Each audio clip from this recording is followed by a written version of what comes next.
Salam sejahtera untuk Bapak, Ibu, dan saudara sekalian yang sedang mendengarkan di kanal Senja Damai. Kisah kali ini berjudul, Ibu Mertua Meninggalkan Pemakaman Suamiku Demi Pergi Bersama Selingkuhannya.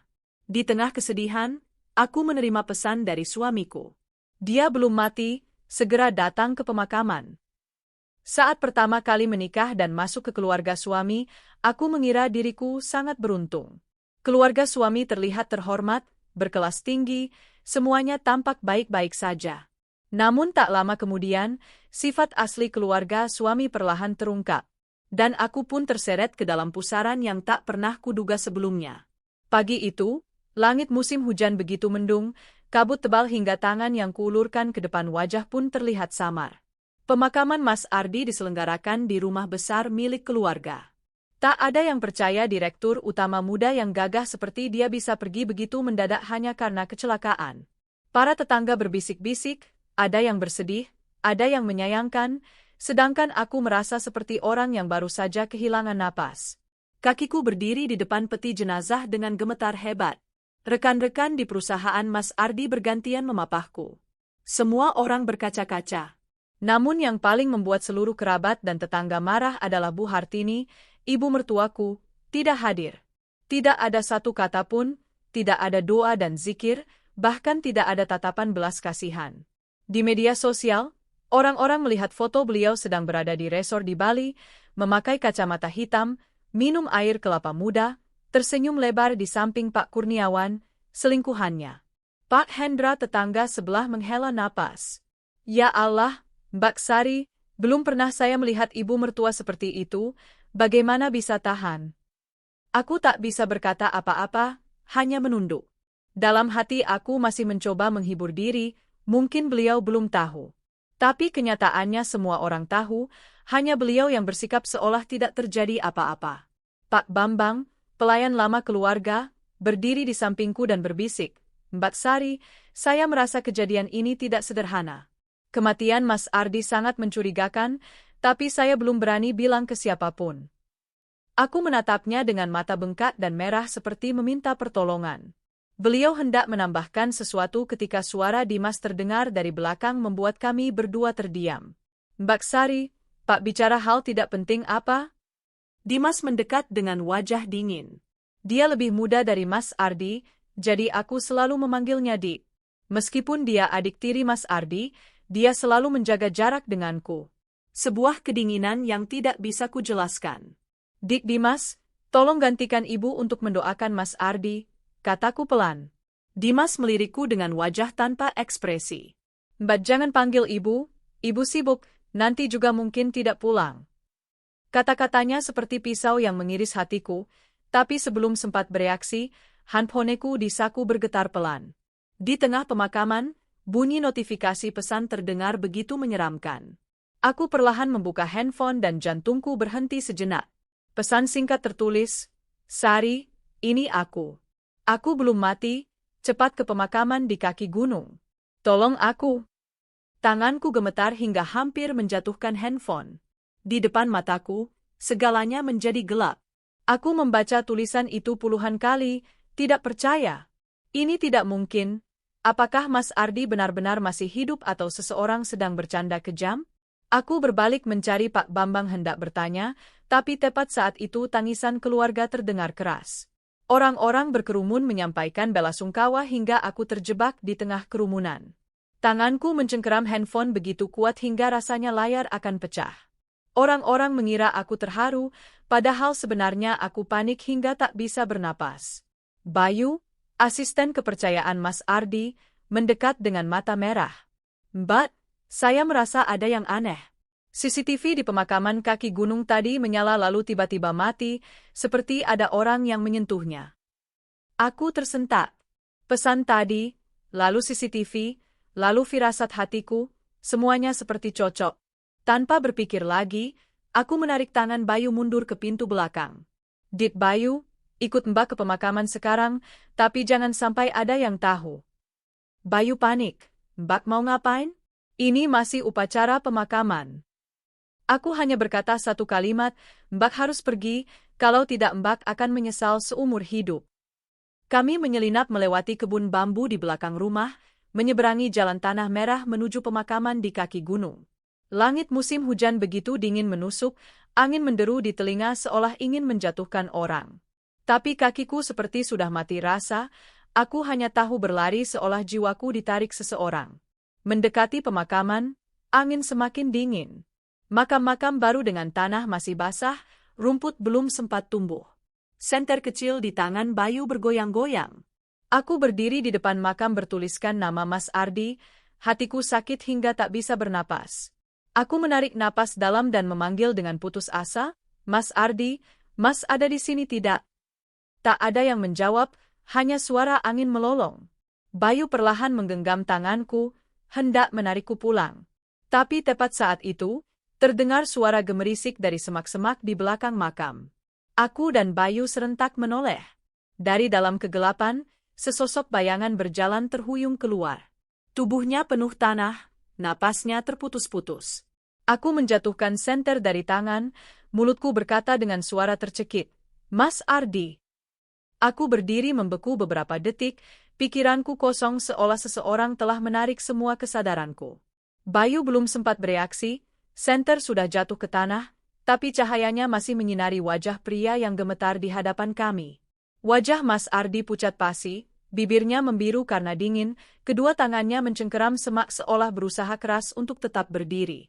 Aku berlari memeluknya, bau tanah, bau lembab, dan bau darah kering bercampur menjadi satu membuat hatiku tersiksa.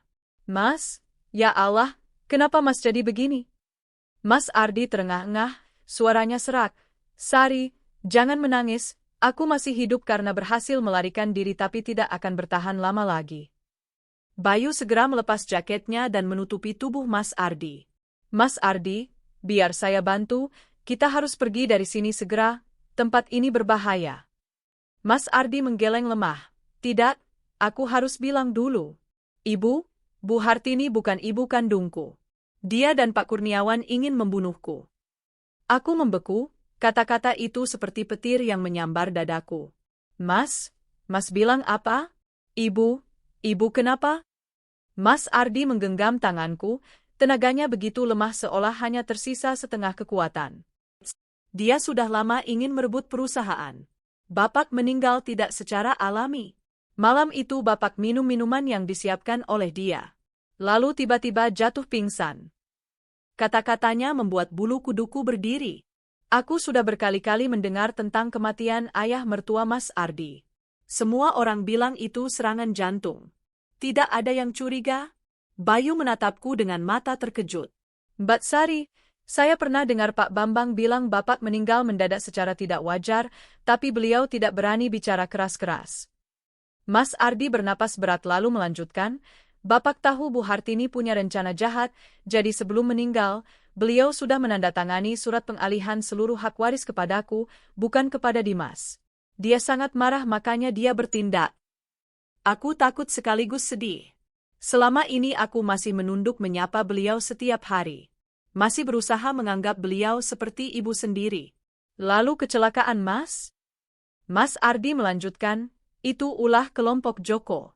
Mereka memepet mobilku di jalan pegunungan lalu menunggu konfirmasi bahwa aku sudah mati. Aku gemetar, lalu bagaimana Mas bisa lolos? Mas Ardi tersenyum lemah, sudut bibirnya masih menempel tanah. Aku melompat ke jurang, untung tersangkut di semak-semak. Mereka mengira aku sudah mati lalu pergi. Setelah itu aku merangkak ke hutan di belakang pemakaman, lalu minta tolong seorang kakek pencari kayu bakar untuk mengirim kabar. Tapi mereka mengawasi ketat sekali. Kakek itu takut terlibat, hanya bisa memberikan handphone lama. Aku pakai itu untuk mengirim pesan kepadamu. Hatiku sakit luar biasa. Kalau terlambat beberapa menit saja, mungkin aku tidak akan pernah bertemu lagi dengan suamiku. Bayu tidak sabar, Mas Ardi, ayo kita pergi dari sini. Pak Bambang bilang ada gudang tua di kaki bukit yang bisa dijadikan tempat berlindung sementara. Mas Ardi mengangguk pelan. Aku dan Bayu memapahnya sambil gemetar kedinginan. Angin dingin terus menerpa wajah membuat hati semakin gelisah. Sampai di gudang tua, Pak Bambang sudah menunggu. Melihat kami, beliau menangis seperti anak kecil. Mas Ardi, ya Allah, saya kira Mas benar-benar sudah meninggal. Saya senang sekali. Mas Ardi jatuh tersungkur di depan pintu karena kelelahan. Pak Bambang segera membuat air hangat, mengambil handuk untuk membersihkan luka dan memeriksa kakinya. Mas mengalami retak tulang betis. Untung belum patah tapi perlu istirahat beberapa hari biar saya rawat. Aku duduk di samping suamiku, tangan tak pernah melepaskan tangannya. Beberapa hari terakhir aku hidup seperti mayat hidup, tidak bisa berpikir apa-apa. Sekarang melihat dia masih hidup, aku ingin menangis sepanjang malam. Sari, Mas Ardi menatapku dengan suara lelah, maaf sudah membuatmu menderita, tapi masalah ini harus kita selesaikan. Aku menggeleng keras, tidak, Mas tidak salah apa-apa. Aku hanya butuh Mas hidup, itu sudah cukup. Bayu duduk di hadapan kami dan berbisik, Mas Ardi, berita sore ini sudah menyebar di internet. Ibu, Bu Hartini fotonya sedang liburan. Orang-orang mengecam habis-habisan. Tapi saya dengar samar-samar beliau sedang bersiap mengumumkan Dimas menggantikan Mas sebagai direktur utama. Pak Bambang menggertakkan gigi, wanita itu rakusnya seperti harimau kelaparan. Kalau dia benar-benar mengumumkan, perusahaan akan jatuh ke tangan mereka. Aku mengepalkan tangan, untuk pertama kalinya kemarahan dalam hatiku begitu kuat. Bu Hartini, selama bertahun-tahun menjadi menantu, aku selalu lembut, selalu menjaga kata-kata. Tapi dia malah memilih untuk membunuh suamiku, menyakiti ayah mertuaku juga. Tidak, aku tidak bisa diam saja. Mas Ardi menatapku, Sari, ini berbahaya, kamu harus menjauh. Aku memotong perkataannya, tidak, aku istri Mas, kalau mereka mau menyakiti Mas, aku tidak akan tinggal diam. Sejak menikah ke keluarga ini, aku sudah cukup bersabar. Bayu menatapku dengan terkejut karena sikapku yang tegas itu. Pak Bambang mengangguk dengan penuh tekad, betul, saya akan berdiri di pihak kalian berdua. Mas Ardi, saya masih menyimpan banyak dokumen yang Bapak berikan sebelum beliau meninggal, pasti akan berguna. Mas Ardi bernapas dengan susah payah, semuanya harus dilakukan dengan hati-hati. Dia punya banyak mata-mata. Aku menggenggam tangan suamiku dan berkata perlahan kata per kata, Mas istirahat saja, mulai besok aku akan memulai semuanya. Di bawah cahaya lampu kuning yang redup di gudang kecil itu, aku menyadari bahwa wanita yang dulu lemah di pemakaman sudah mati. Yang tersisa hanyalah aku yang sekarang. Cukup sakit untuk menjadi kuat, cukup takut untuk nekat, dan cukup cinta untuk hidup mati melindungi suami. Malam itu, setelah Mas Ardi tertidur karena kelelahan, aku duduk sendirian di teras gudang tua. Angin gunung berhembus membawa bau tanah lembab dan suara jangkrik membuat hatiku semakin gelisah. Bertahun-tahun menjadi menantu, aku selalu berpikir asalkan aku baik hati maka semuanya akan baik-baik saja. Tapi ternyata kebaikan hatiku justru dianggap seperti keset untuk menginjak kaki. Aku teringat setiap tatapan mata, setiap kata-kata dingin seperti es dari Bu Hartini, cara beliau menatapku seolah aku hanyalah penumpang gelap. Memikirkan bagaimana dia berani menyakiti suamiku, jantungku memanas dan tanganku mengepal hingga kuku menekan kulit. Aku bukan lagi menantu yang penurut. Pagi berikutnya, baru saja fajar menyingsing, Pak Bambang sudah membawa setumpuk dokumen lama yang diikat dengan karet gelang. Keringatnya bercucuran meski udara masih dingin. Mbak Sari, ini barang-barang yang ditinggalkan Bapak sebelum meninggal. Saya simpan karena takut ada masalah. Aku membukanya. Ada foto-foto, salinan transaksi bank, catatan pribadi, dan juga surat yang ditulis setengah jadi. Di perusahaan ada orang kepercayaan Hartini, kalau ada apa-apa, yang harus mengambil alih adalah Ardi, jangan sampai salah orang. Tulisan yang gemetar itu membuat hatiku terasa ditusuk. Aku menatap Mas Ardi yang saat itu sedang berusaha duduk sendiri. Bapak sudah tahu semuanya, bisiknya dengan mata berkaca-kaca. Aku menghampiri dan membantunya bersandar ke dinding. Mas harus kuat, kita tidak boleh membiarkan jerih payah Bapak jatuh ke tangan orang lain. Bayu sejak pagi sudah sibuk dengan handphonenya, berbisik, Mbak Sari, berita pagi ini Bu Hartini sudah pulang. Beliau posting status berterima kasih kepada semua orang yang sudah ikut berduka bersama keluarga. Dengar saja saya sudah naik darah. Aku tersenyum sinis, bagus kalau dia pulang. Kamu tahu tidak? Orang yang merasa sedang menang biasanya akan menunjukkan kelemahannya. Bayu menatapku lekat-lekat seolah tidak mengenaliku lagi. Mbak sekuat ini sekarang ya? Aku menjawab, kalau tidak kuat ya mati. Kamu lupa siapa yang baru saja hampir kehilangan nyawa? Bayu mengangguk. Pak Bambang menghela napas. Mbak Sari benar, tapi sekarang Mas Ardi belum bisa menampakkan diri. Setiap gerakan kecil di perusahaan bisa sampai ke telinga Bu Hartini. Mas Ardi menatap kami, matanya lelah tapi tetap teguh. Biarkan Sari yang masuk, aku percaya padanya. Aku terkejut. Aku? Mas mau aku masuk ke perusahaan? Tapi aku... Mas Ardi menggenggam tanganku. Kamu satu-satunya orang yang tidak dia waspadai. Dia meremehkanmu, justru karena itu kamu yang paling mudah mengumpulkan informasi. Aku terdiam, hati ini takut sekaligus bertekad. Seumur hidupku tidak pernah berpikir akan harus melawan seseorang seperti Bu Hartini. Tapi sekarang aku harus melakukannya demi suamiku, demi ayah mertua, demi semua yang telah hilang. Siang itu, aku berganti pakaian sederhana, mengikat rambut rapi lalu berjalan turun gunung. Bayu mengantarku sampai jalan besar. Mbak ingat hati-hati, kalau ada yang tidak beres langsung hubungi saya. Aku mengangguk lalu naik taksi tua. Hanya sekitar 20 menit, gedung kantor pusat PT Ardi Samudra sudah terlihat. Gedung kaca yang menjulang tinggi dan mewah, yang dulu menjadi kebanggaan seluruh kota, sekarang malah membuatku sesak. Satpam melihatku dan terkejut. Mbak Sari, Mbak sudah sehat? Saya turut berduka cita. Aku tersenyum tipis, terima kasih Pak. Saya mau bicara dengan bagian HRD sebentar. Lantai 14 tempat kantor direktur utama berada. Hari ini sangat ramai. Orang-orang keluar masuk dengan tergesa-gesa, suasana berat seolah ada sesuatu yang akan terjadi. Baru keluar dari lift, aku mendengar suara sekretaris Indah. Indah adalah orang yang berpihak pada Dimas. Dia tajam, suaranya melengking penuh penghinaan. Besok Pak Dimas akan mengadakan rapat seluruh perusahaan. Semua ingat siapkan kata sambutan dan ingat tidak ada yang boleh menyebut nama Mas Ardi lagi, mengerti? Sekelompok karyawan menunduk, tidak ada yang berani bereaksi. Aku melangkah masuk, berusaha menjaga suara tetap tenang.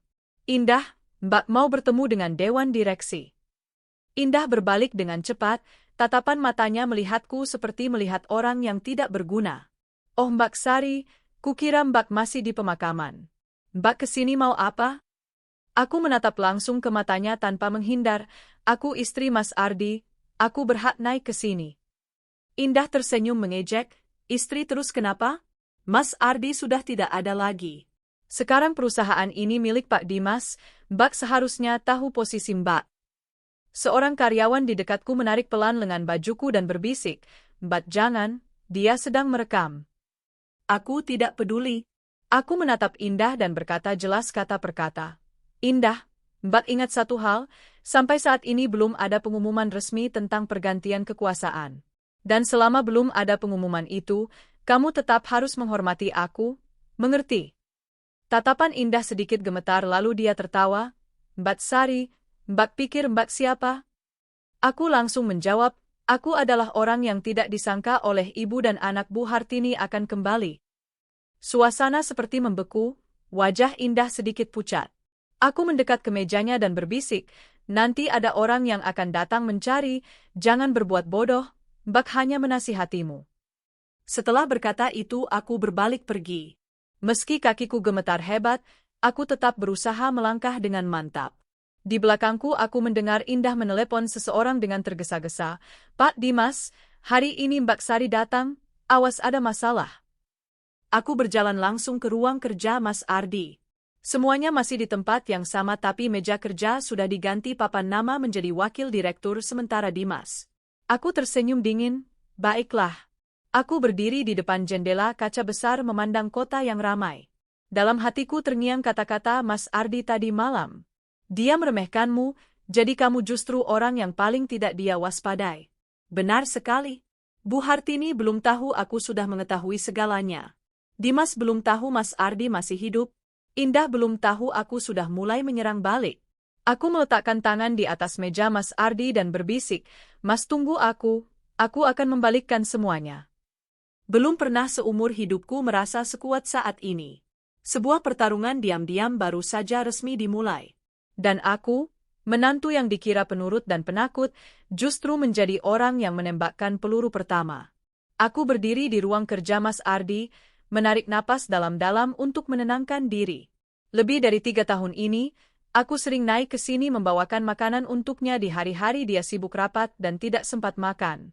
Tempat ini dulu penuh dengan tawa kami berdua, tapi sekarang suasananya dingin dan berat hingga sulit bernapas. Aku membuka laci meja dan menemukan buku catatan kulit coklat yang selalu dipakai Mas Ardi. Di dalamnya adalah tulisan tangannya yang rapi, tegas, dan penuh ketegasan.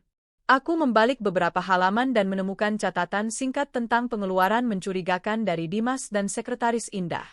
Pengeluaran untuk divisi A tanggalnya tidak cocok, ada transfer tidak jelas sumbernya, ada orang yang mengubah buku akuntansi, harus diselidiki. Aku teringat cerita Mas Ardi bahwa dia sudah curiga sejak lama tapi belum punya bukti konkret. Buku catatan ini bisa menjadi petunjuk penting. Aku memasukkannya ke dalam tas. Saat sedang menunduk, aku mendengar suara sepatu hak tinggi di lorong. Tawa melengking khas Indah terdengar. "Iya Pak Dimas, saya lihat Mbak Sari sepertinya sudah curiga, tidak tahu dia masuk ke sini mau apa." Aku berdiri dengan cepat. Indah mendorong pintu masuk lebih dulu, di belakangnya ada sosok Dimas. Adik ipar yang dulu selalu kupanggil dengan hormat. "Mbak Sari." Dimas berdiri tepat di pintu dengan wajah pura-pura terkejut. "Mbak masuk kantor ini mau apa?" Aku menatapnya dan menjaga suara tetap lembut seperti biasa. "Mbak naik untuk mengambil beberapa barang suami Mbak, tidak ada yang melarangkan Dik Dimas."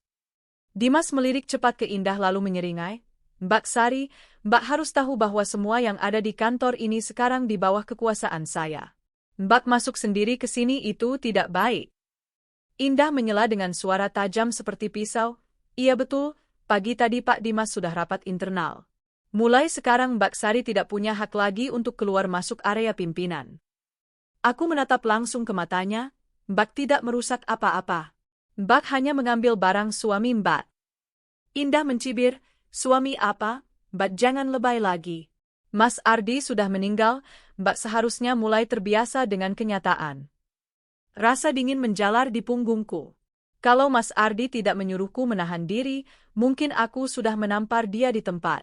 Aku mengatupkan bibir, "Terima kasih sudah mengingatkan, tapi Mbak tetap istri sah Mas Ardi, tidak ada yang bisa mencabut hak itu. Sampai ada keputusan dari pengadilan."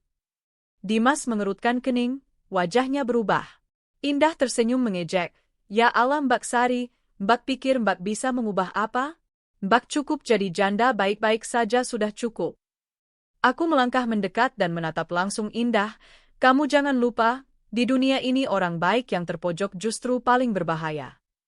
Indah sedikit gemetar, Dimas mengerutkan kening dengan tidak suka.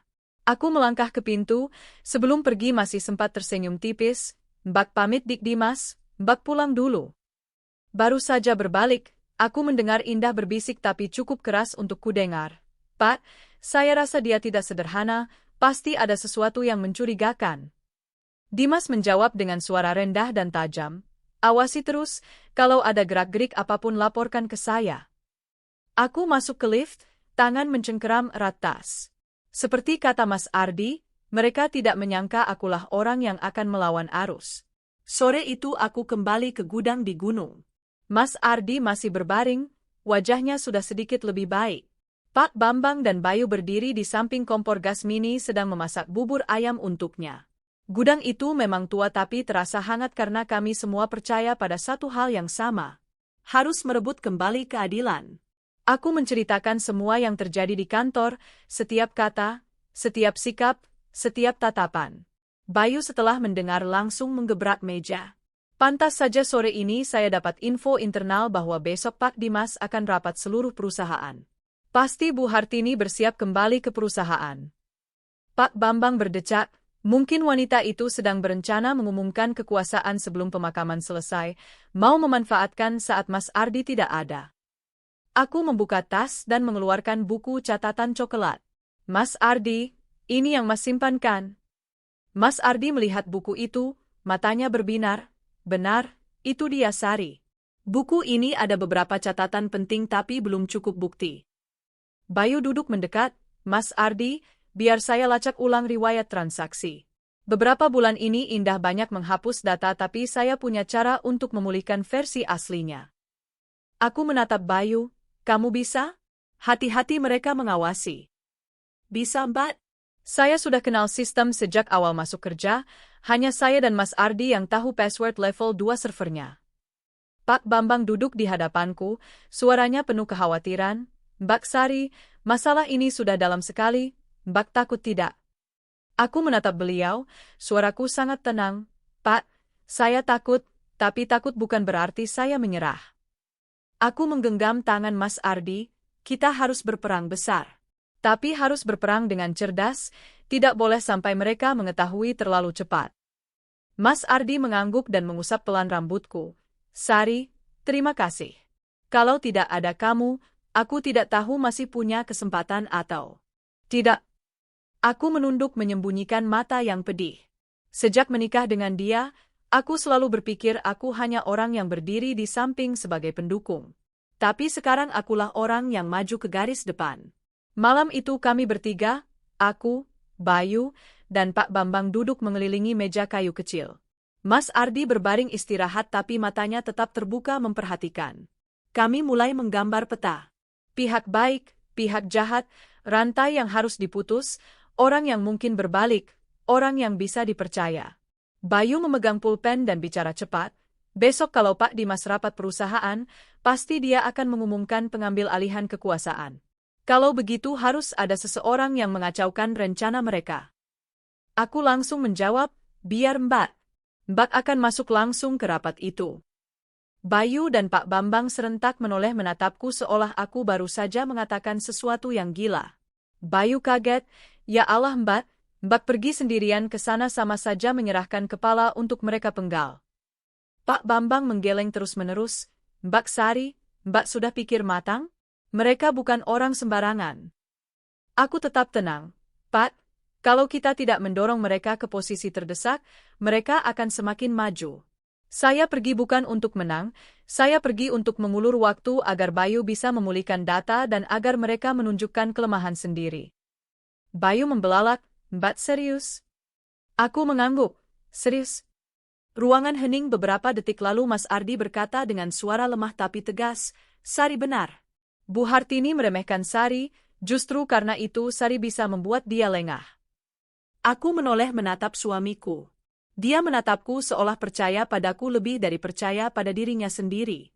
Aku tahu sejak detik itu aku tidak punya jalan mundur lagi. Aku akan masuk ke sarang harimau untuk mengorek kebenaran. Dan besok akan menjadi langkah pertama. Pagi berikutnya, matahari baru saja bersinar ketika handphoneku berdering dari nomor tidak dikenal. Aku ragu beberapa detik lalu mengangkat. Di seberang adalah suara karyawan resepsionis perusahaan, bicara pelan seperti takut ada yang mendengar. Mbak Sari, Mbak sudah dengar belum? Aku menjawab, berita apa? Sebentar lagi Pak Dimas akan mengadakan rapat seluruh perusahaan di aula besar, katanya akan mengumumkan keputusan besar terkait manajemen perusahaan. Aku menyipitkan mata, terima kasih. Mbak sudah tahu. Setelah menutup telepon, aku berbalik menatap 3 orang pria di gudang. Pak Bambang, Bayu, dan Mas Ardi. Bayu mengerutkan kening, Mbak tebak benar. Dia bersiap mengumumkan pengambil alihan perusahaan. Mas Ardi duduk bersandar ke dinding, wajahnya masih pucat tapi matanya sangat tajam. Sari, jangan gegabah, kalau merasa bahaya harus segera pergi. Aku tersenyum tipis, Mas tenang saja. Hari ini aku bukan pergi untuk berkelahi, aku pergi untuk membuat kekacauan. Bayu tertawa terbahak-bahak, Mbak ngomong begitu persis kayak video TikTok Mbak cantik main besar. Aku melotot ke Bayu, jangan buat Mbak gugup. Pak Bambang meletakkan tangan di bahuku, Mbak ingat baik-baik kata saya. Mereka sedang sangat mengawasi Mbak. Harus tetap tenang, jangan sampai ketahuan bahwa Mbak tahu sesuatu.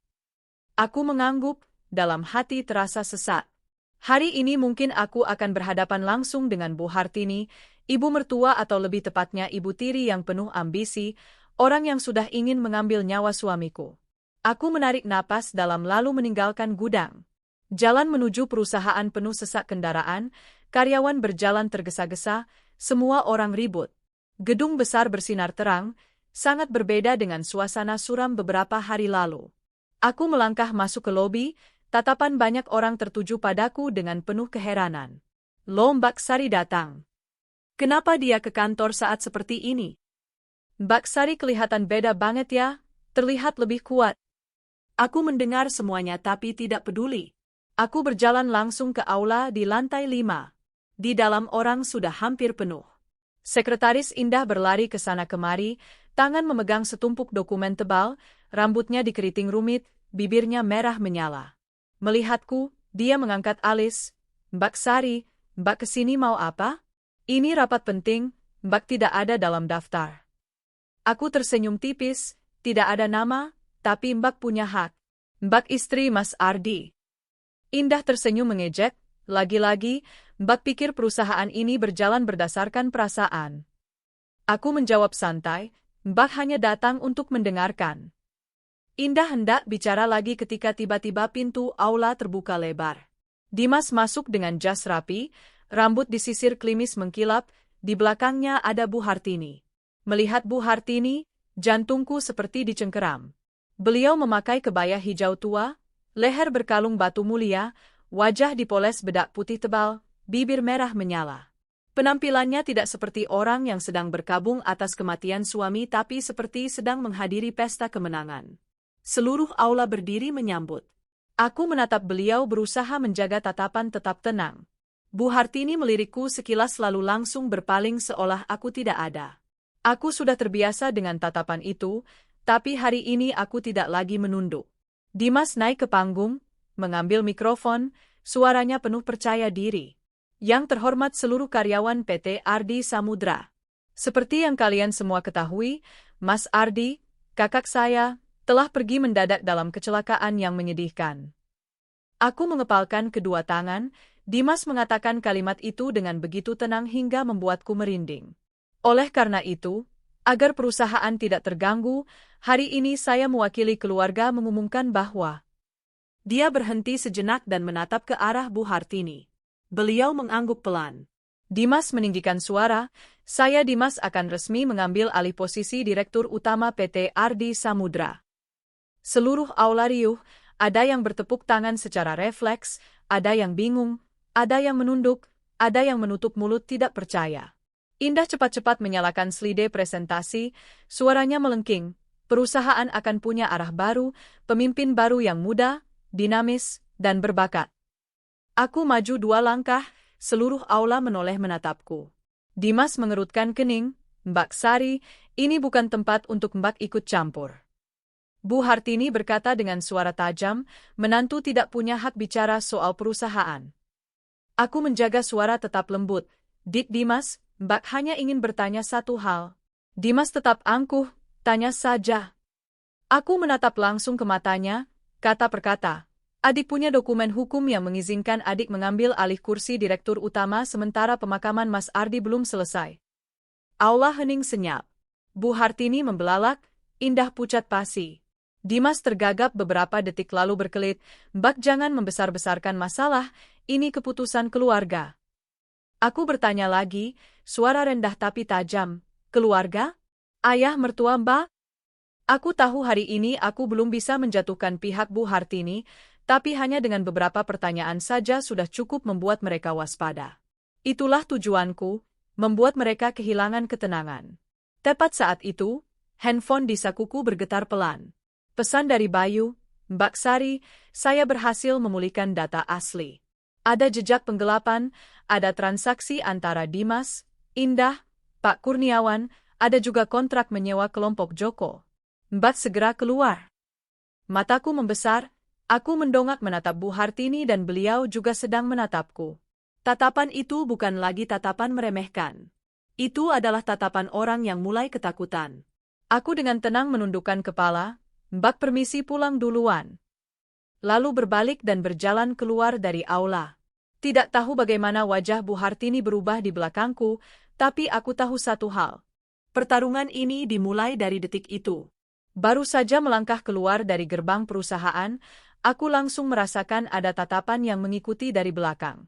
Sebuah kehadiran diam-diam yang membuat bulu kuduku berdiri. Aku berusaha menjaga langkah tetap tenang, tapi tanganku di dalam saku mencengkeram handphone seperti memegang tali penyelamat. Di jalan, suara kendaraan yang bising membuatku sedikit lebih rileks. Aku berjalan langsung ke warung kopi kecil di dekat sana, duduk di meja pojok yang tersembunyi, baru kemudian membuka pesan dari Bayu. Mbak Sari, saya sedang mengunduh semua data ke laptop pribadi saya, tapi Mbak harus hati-hati. Indah sudah menyadari ada akses mencurigakan di sistem. Aku menghela napas lega, jangan sampai ketahuan, Mas Ardi masih lemah, kita belum boleh ceroboh. Hampir setengah jam kemudian, aku berdiri membayar lalu keluar. Tapi begitu membuka pintu warung, aku melihat Indah berdiri di trotoar, menyilangkan tangan bersandar di tiang listrik dengan senyum tajam. Mbak Sari, kebetulan sekali ya. Aku mencengkeram tali tas, tatapan tidak menghindar. Hari ini kamu rajin sekali ya, sampai mengikuti Mbak. Indah tertawa pura-pura. Aduh Mbak salah paham, saya cuma keluar menghirup udara segar, lihat Mbak jadi mau menyapa. Aku menjawab singkat, Mbak tidak biasa ngobrol di tengah jalan, kalau ada yang mau disampaikan silakan. Indah memiringkan kepala, suaranya turun tajam seperti pisau. Mbak jangan pikir Mbak bisa berbuat apa-apa. Perusahaan ini sudah tidak ada yang peduli lagi dengan Mbak. Di rumah saja yang sehat, kalau diperpanjang Mbak sendiri yang rugi. Aku menatap langsung ke matanya, kamu mengkhawatirkan Mbak begitu? Indah mencibir, bukan, saya khawatir karena Mbak merasa diri pintar. Biasanya orang yang merasa diri pintar justru mati lebih cepat. Kata-kata itu seperti jarum yang menusuk udara. Aku menjawab dengan tenang, kamu mengancam Mbak? Indah memiringkan kepala, bukan ancaman, cuma mengingatkan. Mbak harus tahu tidak semua orang sebaik yang Mbak kira. Aku tersenyum tipis, benar juga, Mbak juga sudah tidak sebaik dulu lagi. Setelah berkata itu, aku melangkah pergi tanpa menoleh, tapi jantungku masih berdebar kencang. Aku tahu pihak Bu Hartini sudah mulai mengawasiku. Kembali ke gudang, aku melihat Bayu sedang duduk di depan laptop, tangannya mengetik tanpa henti. Pak Bambang berdiri memperhatikan dengan wajah cemas sekaligus gelisah. Mas Ardi berbaring bersandar bantal, matanya fokus tapi wajahnya masih pucat. Sari, kamu pergi lama sekali, aku khawatir, kata Mas Ardi dengan suara lemah tapi jelas. Aku meletakkan tas dan menghampirinya. Tidak apa-apa, Mas istirahat saja, aku sudah membawa sedikit informasi. Bayu memutar layar ke arahku. Mbak Sari lihat ini salinan transaksi Dimas dengan akun bernama Kurniawan. Pasti Pak Kurniawan. Ini jadwal transfer uang ke kelompok Joko. Setiap bulan ada. Saya berhasil memulihkannya dari backup tersembunyi di server cadangan. Pak Bambang menepuk meja, ya Allah, bukti sejelas ini tapi mereka masih berani berbuat jahat. Aku memeriksa setiap file, setiap angka, setiap catatan. Entah sejak kapan bibirku terkatup hingga pucat. Pak Bambang. Aku mendongak, soal kecelakaan ayah Mas Ardi, apa ada bukti? Pak Bambang diam beberapa detik lalu membuka ranselnya dan mengeluarkan kantong plastik kecil. Malam sebelum Bapak meninggal, beliau minta saya mencuci baju yang beliau pakai. Saya melihat di kerah baju ada bau obat yang sangat aneh. Saya menyimpan sepotong kain pelapis baju. Bukan bukti besar tapi bau itu saya ingat terus. Aku membuka kantong itu, sepotong kain kecil tapi mungkin bisa membantu penyelidikan. Mas Ardi menatap dengan mata memerah. Bapak sudah merasakan semuanya. Aku menggenggam tangannya, aku berjanji padamu, pasti akan mengungkap semuanya. Malam tiba, angin menghantam pintu gudang dengan keras. Aku tidak bisa tidur. Mas Ardi masih demam ringan, Bayu terus membuka komputer, sedangkan Pak Bambang tidur di pojok tapi napasnya masih berat seperti orang yang penuh kekhawatiran. Aku duduk di dekat jendela memandang lampu kota dari kejauhan. 2 hari lagi mereka akan mengerahkan kekuatan untuk meresmikan pengambil alihan kekuasaan. 2 hari lagi, pertarungan sesungguhnya akan dimulai. Aku tahu saat ini harus selangkah lebih maju, kalau tidak pihak Bu Hartini akan menyerangku duluan. Pagi-pagi berikutnya, aku memutuskan kembali ke perusahaan. Bukan ke aula, bukan ke kantor, tapi ke ruang arsip HRD. Ini tempat yang sering didatangi Indah untuk menghapus jejak. Kalau dia bertindak terburu-buru, pasti akan meninggalkan celah. Aku menyelinap melalui lorong sempit di belakang gedung. Pintu ruang arsip sedikit terbuka, dari dalam terdengar suara berisik. Aku berjingkat mendekat, suara Indah terdengar berbisik. "Iya Pak Dimas, saya sedang membereskan semua dokumen terkait, hari ini harus selesai." Bu Hartini bilang jangan sampai ada yang mengorek masalah lama. Aku menahan napas, dia melanjutkan. "Betul, termasuk dokumen ayah Mas Ardi juga, yang masih tersisa harus dibakar sampai bersih." Aku mengepalkan tangan erat.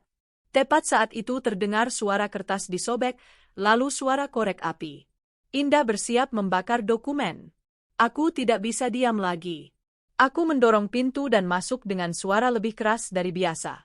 "Indah, kamu mau ngapain?" Indah terlonjak kaget, korek api jatuh ke lantai, matanya terbelalak, wajahnya pucat pasi. Mbak Sari, Mbak masuk sini mau apa?" Aku melangkah mendekat dan menatap langsung tumpukan dokumen berantakan di atas meja. "Dokumen ayah mertua Mbak. Siapa yang mengizinkan kamu menyentuhnya?" Indah tergagap, saya cuma beres-beres." Aku tersenyum sinis, beres-beres atau menghilangkan barang bukti. Indah terdiam, wajahnya berubah antara ketakutan dan kebencian. Dia mengangkat handphone. Mbak jangan ribut. Pak Dimas bilang." Aku memotong, "Kalau kamu telepon Pak Dimas, Mbak juga akan telepon. Coba pikirkan siapa yang akan datang lebih dulu, Pak Dimas atau polisi."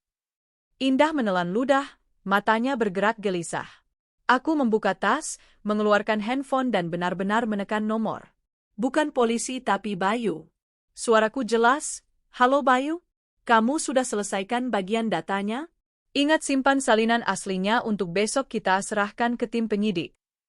Indah mendengar kata, "tim penyidik," kakinya langsung lemas. Aku mematikan telepon dan menatapnya sambil berbisik, "Indah, Mbak nasihati dengan tulus, jangan ikut pihak yang salah, tidak ada untungnya." Dia mendongak, matanya gemetar sekaligus penuh kebencian. "Mbak Sari, Mbak tidak mengerti. Saya tidak bisa memilih. Begitu sudah bekerja untuk Bu Hartini, tidak ada yang boleh mundur." Aku merinding. Kata-katanya seperti peringatan untukku. Karena kalau dia tidak bisa mundur, maka Bu Hartini juga pasti tidak akan membiarkanku mundur. Setelah meninggalkan ruang arsip, aku berjalan seperti berlari keluar gedung, hati terasa berat seperti membawa batu. Indah tidak berani membakar dokumen lagi, tapi tatapannya saat menatapku seperti ada ribuan jarum tersembunyi di baliknya. Bukan kebencian biasa tapi seperti sedang takut sekaligus memperingatkan bahwa aku sudah menyentuh sesuatu yang tidak seharusnya disentuh. Begitu keluar gerbang, aku langsung menelepon Bayu. "Dik Bayu, Mbak sudah berhadapan langsung dengan Indah, mulai sekarang kamu harus mengunci keamanan rapat-rapat, jangan sampai ada yang melacakmu." Bayu menjawab dengan suara tegang seperti senar gitar, "Mbak tenang saja, saya sedang memisahkan servernya, tapi Mbak hati-hati dengan Bu Hartini." Saya dengar bagian HD berbisik-bisik, beliau akan kembali ke perusahaan dengan jabatan pemegang kuasa sementara. Aku menahan helaan napas, artinya dia mulai membuka jalan. Aku hendak menjawab ketika suara Bayu sedikit gemetar, "Tunggu Mbak, diam dulu, ada orang yang mengikuti Mbak." Aku tersentak dan menoleh pelan ke belakang. Seorang pria berjaket hitam bertopi berdiri hanya beberapa puluh meter dariku. Postur tubuhnya tidak asing. Aku pernah melihatnya di suatu tempat. "Bayu, siapa itu?" "Mbak hati-hati, itu orang Joko. Mereka biasa mengikuti dengan cara seperti itu." Tenggorokanku kering, "Kamu tutup telepon, biar Mbak yang urus." Aku pura-pura menunggu kendaraan tapi mata tetap mengawasi dia. Dia tidak mendekat, tidak pergi, hanya berdiri menatap. Cukup untuk membuatku tahu pihak Bu Hartini sudah benar-benar menganggapku sebagai duri. Sore itu aku kembali ke gudang. Di depan pintu, Bayu mondar-mandir gelisah seperti kucing di atas kompor panas. Melihatku, dia menghela napas lega, "Mbak bikin kami hampir kena serangan jantung. Mulai sekarang Mbak ingat kalau pergi kemana-mana harus lapor, kalau mereka nekat kita habis." Aku mengangguk lalu masuk. Mas Ardi sedang berusaha duduk dengan bertopang tangan, wajahnya khawatir.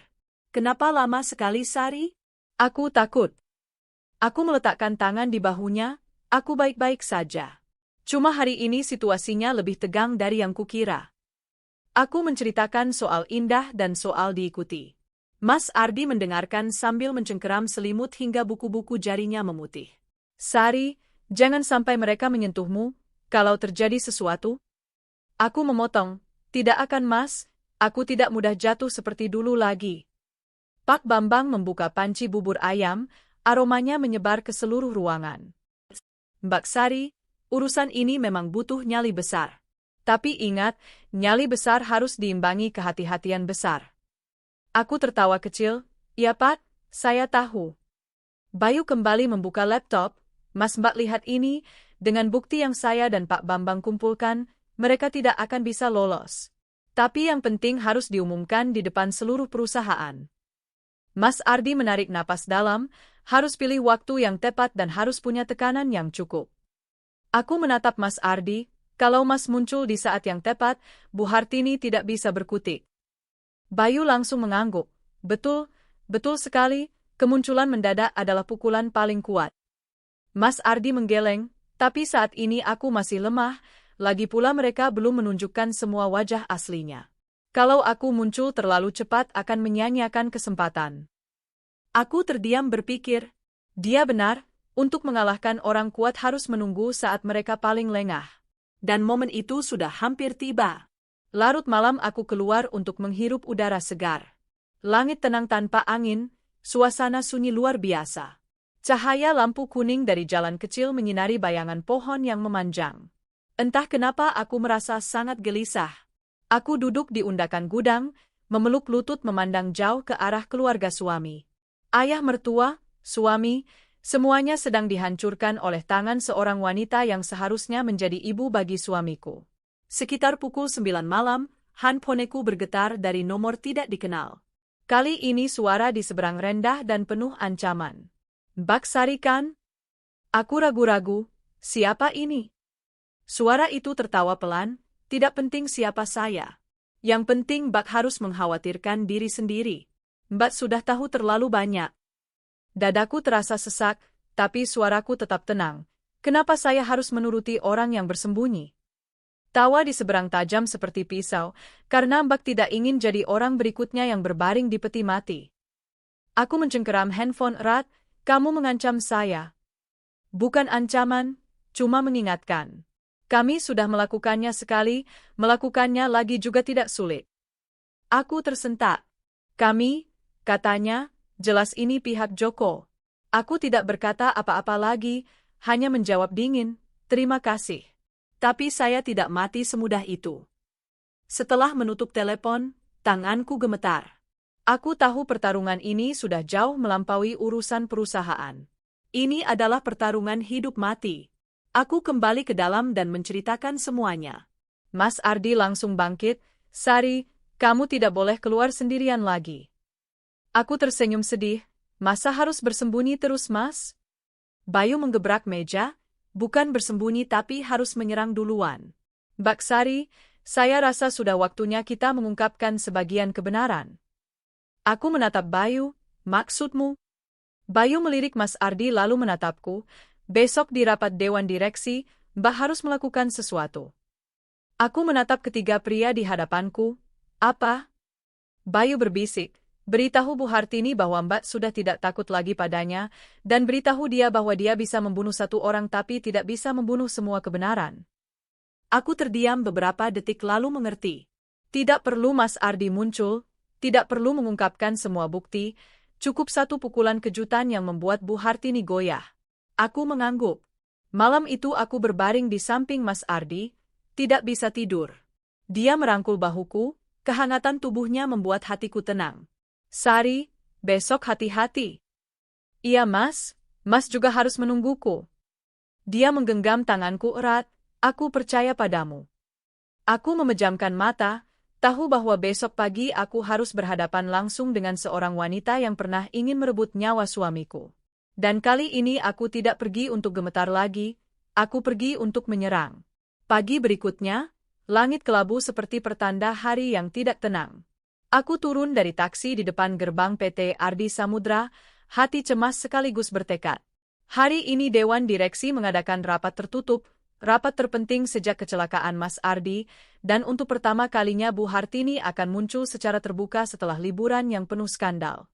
Aku merapikan jaket, menarik napas dalam-dalam lalu melangkah masuk.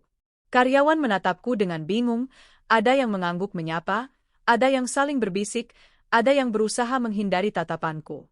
Aku sudah terbiasa, di mata mereka aku terlihat menyedihkan sekaligus menakutkan. Baru sampai di lantai 12, aku sudah mendengar suara sepatu hak tinggi menghentam lantai. Indah berdiri menghalangi tepat di depan pintu ruang rapat, wajahnya memancarkan aura mengintimidasi. Siapa yang mengizinkan Mbak masuk? Mbak Sari, hari ini ada rapat internal, Mbak tidak ada dalam daftar. Aku menatapnya tanpa menghindar, Mbak tahu, tapi Mbak tetap masuk.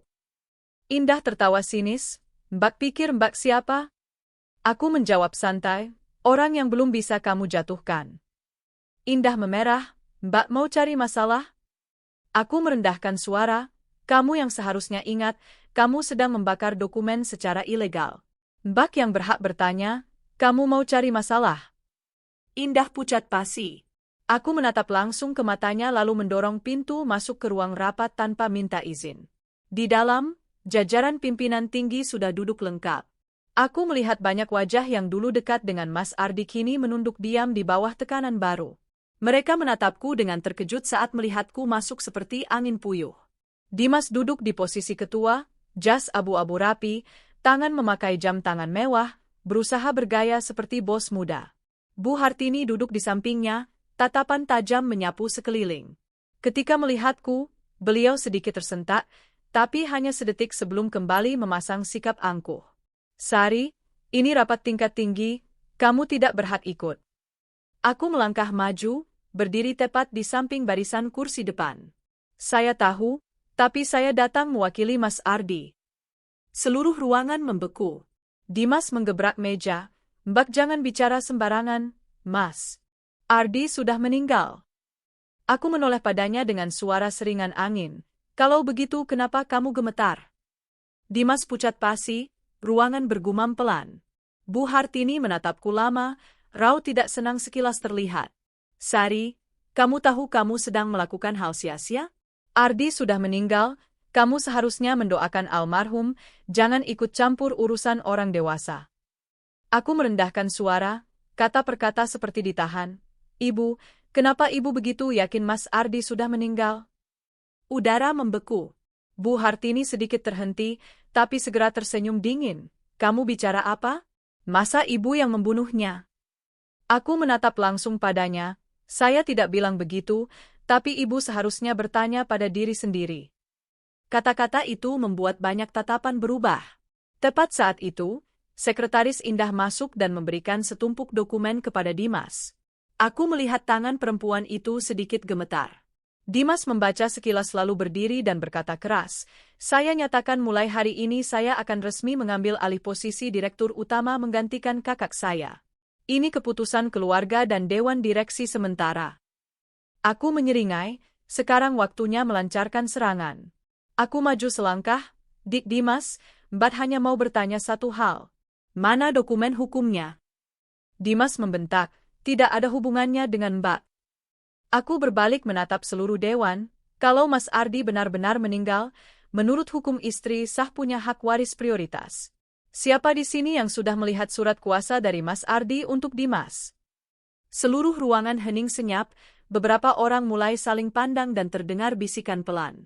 Bu Hartini menggebrak meja keras. Sari, kamu sudah keterlaluan, urusan perusahaan bukan urusanmu. Aku tidak mundur, suara tetap tenang. Ibu marah-marah begitu untuk apa, yang berbuat salah yang takut ditanya.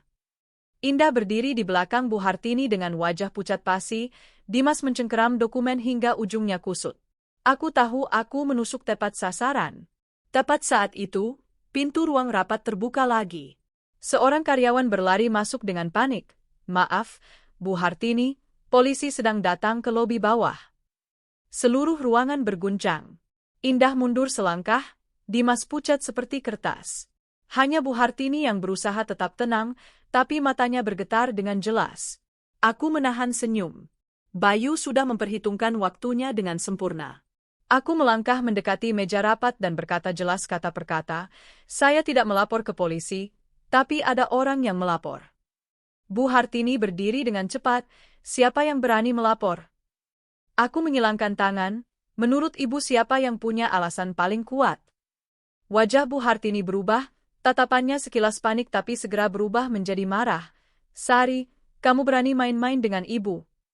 Aku langsung menjawab, saya tidak main-main dengan siapapun, tapi kalau ada yang mau merebut nyawa orang lain, seharusnya takut pada kebenaran. Langkah kaki tegas terdengar dari lorong, udara di ruangan terasa mencekik seperti tali gantungan. Aku melirik Dimas, dia gemetar, kehilangan ketenangan sekaligus takut terbongkar. Aku tahu aku menang babak pertama.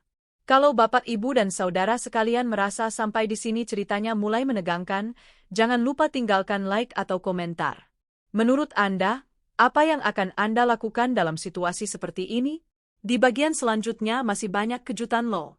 Bersamaan dengan itu, 3 petugas kepolisian masuk ke lorong dan melihat ke dalam ruang rapat melalui kaca besar. Bu Hartini berdiri membeku. Dimas menelan ludah dengan susah payah, Indah meringkuk ketakutan. Aku berdiri diam, mata tidak lepas dari mereka. Hari ini aku belum bisa membongkar semuanya, tapi aku sudah menanamkan ketakutan di hati mereka. Ketakutan bahwa Mas Ardi mungkin masih hidup, dan ketakutan itulah yang akan membuat mereka menunjukkan kelemahan sendiri. Aku berkata pelan, cukup untuk mereka dengar, permainan baru saja dimulai. Momen ketika polisi muncul di lorong hari itu membuat ruang rapat seperti dicekik tali. Tidak ada yang ditangkap, tapi ketakutan yang kutanamkan di hati mereka lebih dahsyat dari bukti apapun. Setelah rapat, kabar menyebar secepat kilat. Ada masalah internal, keluarga direktur utama ada ketidakjelasan, ada yang melapor polisi. Aku meninggalkan perusahaan di bawah tatapan bingung ratusan karyawan. Semua orang mulai memandangku, bukan lagi sebagai istri muda yang kasihan tapi sebagai seseorang yang menyimpan rahasia besar. Dan mereka menebak dengan benar. Sore itu aku kembali ke gudang. Mas Ardi sedang duduk bersandar bantal. Wajahnya meski masih pucat tapi matanya berbinar saat melihatku masuk. Kamu baik-baik saja? Aku duduk di sampingnya, baik. Cuma agak tegang sedikit. Bayu menyembulkan kepala dari pojok ruangan, Mbak bikin seluruh perusahaan heboh. Orang-orang menggosipkan Mbak punya bukti dari langit. Aku tersenyum simpul, Mbak tidak bilang Mbak punya apa-apa. Mbak cuma bertanya. Pak Bambang mengusap dagu dengan tampang berpikir, Mbak menyerang psikologis dengan dahsyat. Bu Hartini dengar polisi datang, pasti akan menunjukkan kelemahan. Aku menatap Mas Ardi, Mas, mereka mulai percaya Mas mungkin masih hidup. Dia menggenggam tanganku, suara tercekat, Sari, kamu sudah melakukan hal yang tidak berani kupikirkan. Kamu lebih kuat dari dugaanku. Aku menyandarkan kepala di bahunya sebentar. Pada saat itu aku baru menyadari dengan jelas bahwa bagaimanapun caranya, aku harus membawa dia kembali ke cahaya. Malam itu, kami bertiga, Bayu dan Pak Bambang, kembali duduk mengelilingi meja kayu kecil. Bayu terus memutar laptop, mata tidak lepas dari layar. Mbak Sari, besok polisi akan memanggil beberapa pimpinan untuk wawancara. Saya duga cuma verifikasi biasa, tidak berhubungan dengan kita. Aku mengangguk, tapi pihak Bu Hartini akan panik, mungkin mereka akan menyerang balik. Pak Bambang menghela napas, wanita itu tidak pernah mau dipojokkan, dia pasti akan mencari cara menyerang balik. Mas Ardi menatap Bayu, data yang kamu pulihkan harus dijaga ketat. Kalau bocor, kamu orang yang paling berbahaya bagi mereka. Bayu tertawa kecil tapi matanya masih cemas. Saya tahu. Saya sudah memasang 3 lapis keamanan. Aku bertanya pelan, kamu menemukan sesuatu tentang ayah mertua Mbak? Bayu langsung serius, ada. Ini bagian yang berat. Aku mengubah posisi duduk, hati gelisah. Bayu membuka file, sebuah video buram muncul di layar. Wajahnya tidak jelas tapi suaranya sangat familiar. Suara pria, orang tua itu gampang diurus, minumannya sudah dicampur, malam ini selesai. Suara wanita yang parau, Kurniawan, Harus pasti, jangan sampai dia hidup, mengerti? Kalau dia masih bernapas, hartanya tidak akan jatuh ke tangan kita. Aku membeku. Aku mengenali suara itu, suara Bu Hartini. Jantungku sakit, aku mencengkeram tepi meja. Ya Allah, ini... Bayu mengangguk, klip ini dipulihkan dari data lama di komputer ayah Mas Ardi.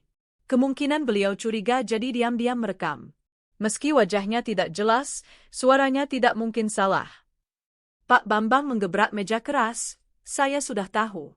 Saya tahu wanita itu tidak sederhana. Mas Ardi memejamkan mata, air mata mengalir. Bapak sudah tahu dan Bapak tidak sempat bicara. Aku memeluknya, tangannya gemetar. Saat itu aku marah, sedih, dan sakit yang sulit dijelaskan. Setelah beberapa saat, Mas Ardi menarik napas dalam dan berkata dengan jelas, klip ini adalah pukulan penghabisan, tapi harus di waktu yang tepat. Aku mengangguk, aku tahu. Bayu menatapku, tapi Mbak harus hati-hati, mulai sekarang mereka tidak hanya akan mengawasi Mbak tapi mungkin langsung bertindak. Aku diam beberapa detik. Lalu berkata, kalau mereka mau main, Mbak akan main sampai akhir. Pagi berikutnya, aku datang ke perusahaan lebih awal dari biasa.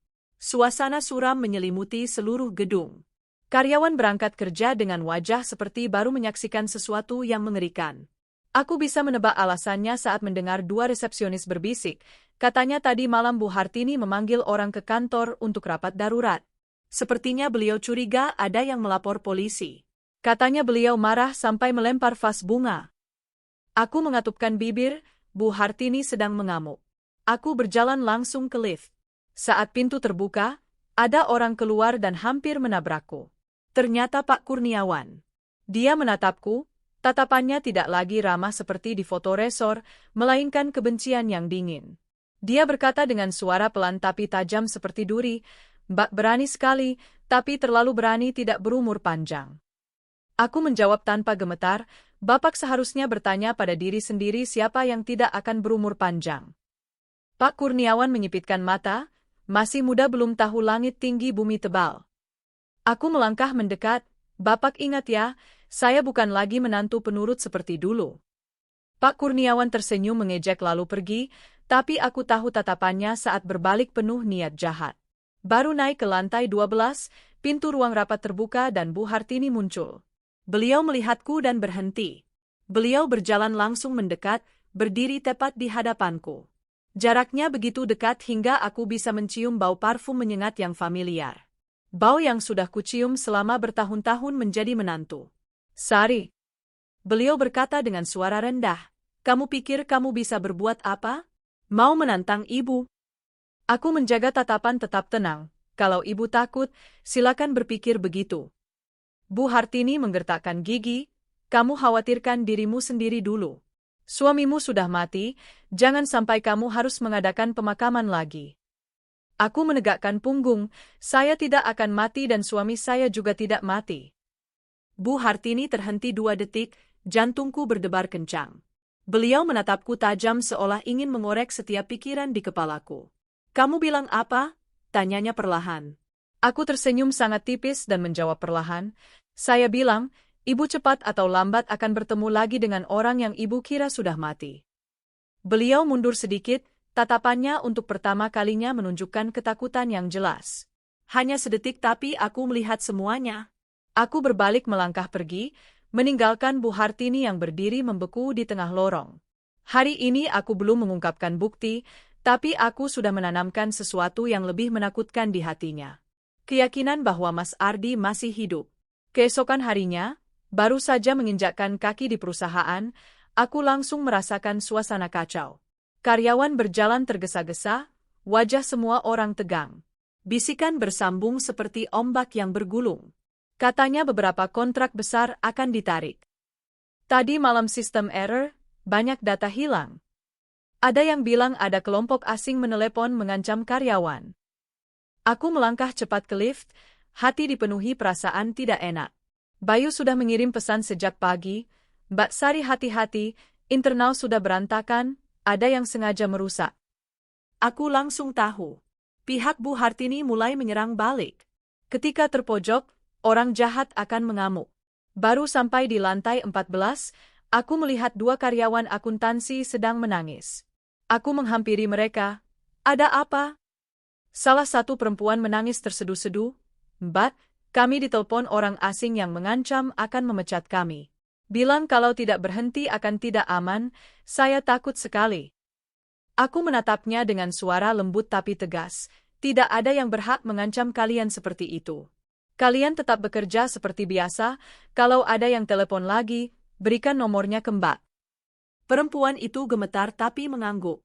Tepat saat itu, suara indah terdengar dari belakang. Wah, Mbak Sari sedang mengajari karyawannya? Mbak pikir Mbak siapa? Aku berbalik. Wajah tidak berubah, orang yang ingin kamu jatuhkan tapi belum berhasil. Indah terdiam membelalak, Mbak merasa sedang menangnya? Mbak jangan terlalu percaya diri. Aku melangkah mendekat dan menatap langsung ke matanya, kamu juga jangan lupa, kamu sendiri gemetar saat mendengar kata tim penyidik. Wajahnya pucat tapi sebelum sempat bereaksi, suara Dimas terdengar dari dalam ruang rapat besar. Indah, masuk sini. Indah menggigit bibir, melotot padaku sekilas lalu berlari masuk. Aku berdiri di luar melihat melalui kaca. Bu Hartini sedang duduk di tengah ruangan, penampilannya tidak lagi mewah dan berkuasa seperti biasa. Beliau terus-menerus mengibaskan tangan dan berteriak ke wajah Dimas, "Kamu kerja model apa sih?" Tiba-tiba polisi datang, lalu kontrak mitra dari Jepang langsung ditarik. Dimas menunduk, "Bu, saya tidak tahu siapa yang melapor."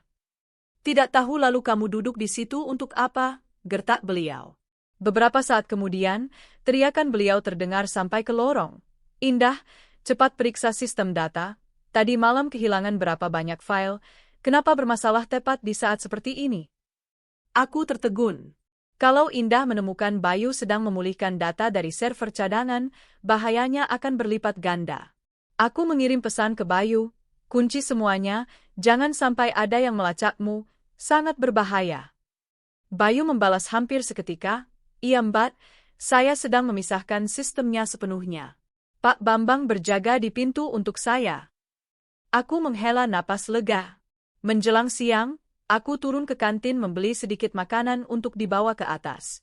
Saat sedang membayar, suara serak terdengar, "Mbak Sari, keluar sini ngobrol sebentar." Aku berbalik, ternyata Joko. Pemimpin kelompok yang dulu menyerang mobil Mas Ardi. Dia tinggi besar, leher memakai kalung perak, tangan bertato biru. Dia berdiri di antara tiang-tiang, matanya menatapku seperti memandang mangsa. Aku menelan ludah, tidak menyangka dia berani masuk ke dalam perusahaan. Aku menjaga ketenangan, saya tidak ada urusan dengan kamu. Dia tersenyum sinis, "Mbak sebaiknya dengar. Saya datang bukan untuk berkelahi, cuma untuk mengingatkan." Aku tidak mengerti tapi tetap berdiri dengan jarak aman darinya. Joko melihat sekeliling lalu berkata pelan, "Mbak sudah tahu terlalu banyak. Bu Hartini memerintahkan, jangan biarkan Mbak hidup lama." Rasa dingin menjalar di punggungku. Aku menjawab, "Jadi kamu ikut pihak mana?" "Pihak Bu Hartini." Joko melirik ke arah jendela, suaranya parau, "Saya ikut uang. Siapa yang bayar? Saya kerjakan. Tapi saya tidak suka menyentuh perempuan, apalagi perempuan pemberani." Aku sedikit terkejut. Dia melanjutkan, "Tapi Mbak harus mengerti, saya tidak bisa melindungi Mbak. Saya cuma datang untuk memberitahu supaya Mbak bisa menghindar." Aku bertanya cepat, "Bu Hartini berencana apa?" Joko menatapku dengan pandangan aneh, "Mbak pikir saja. Sekarang kontrak ditarik, data kacau, polisi mulai menyentuh.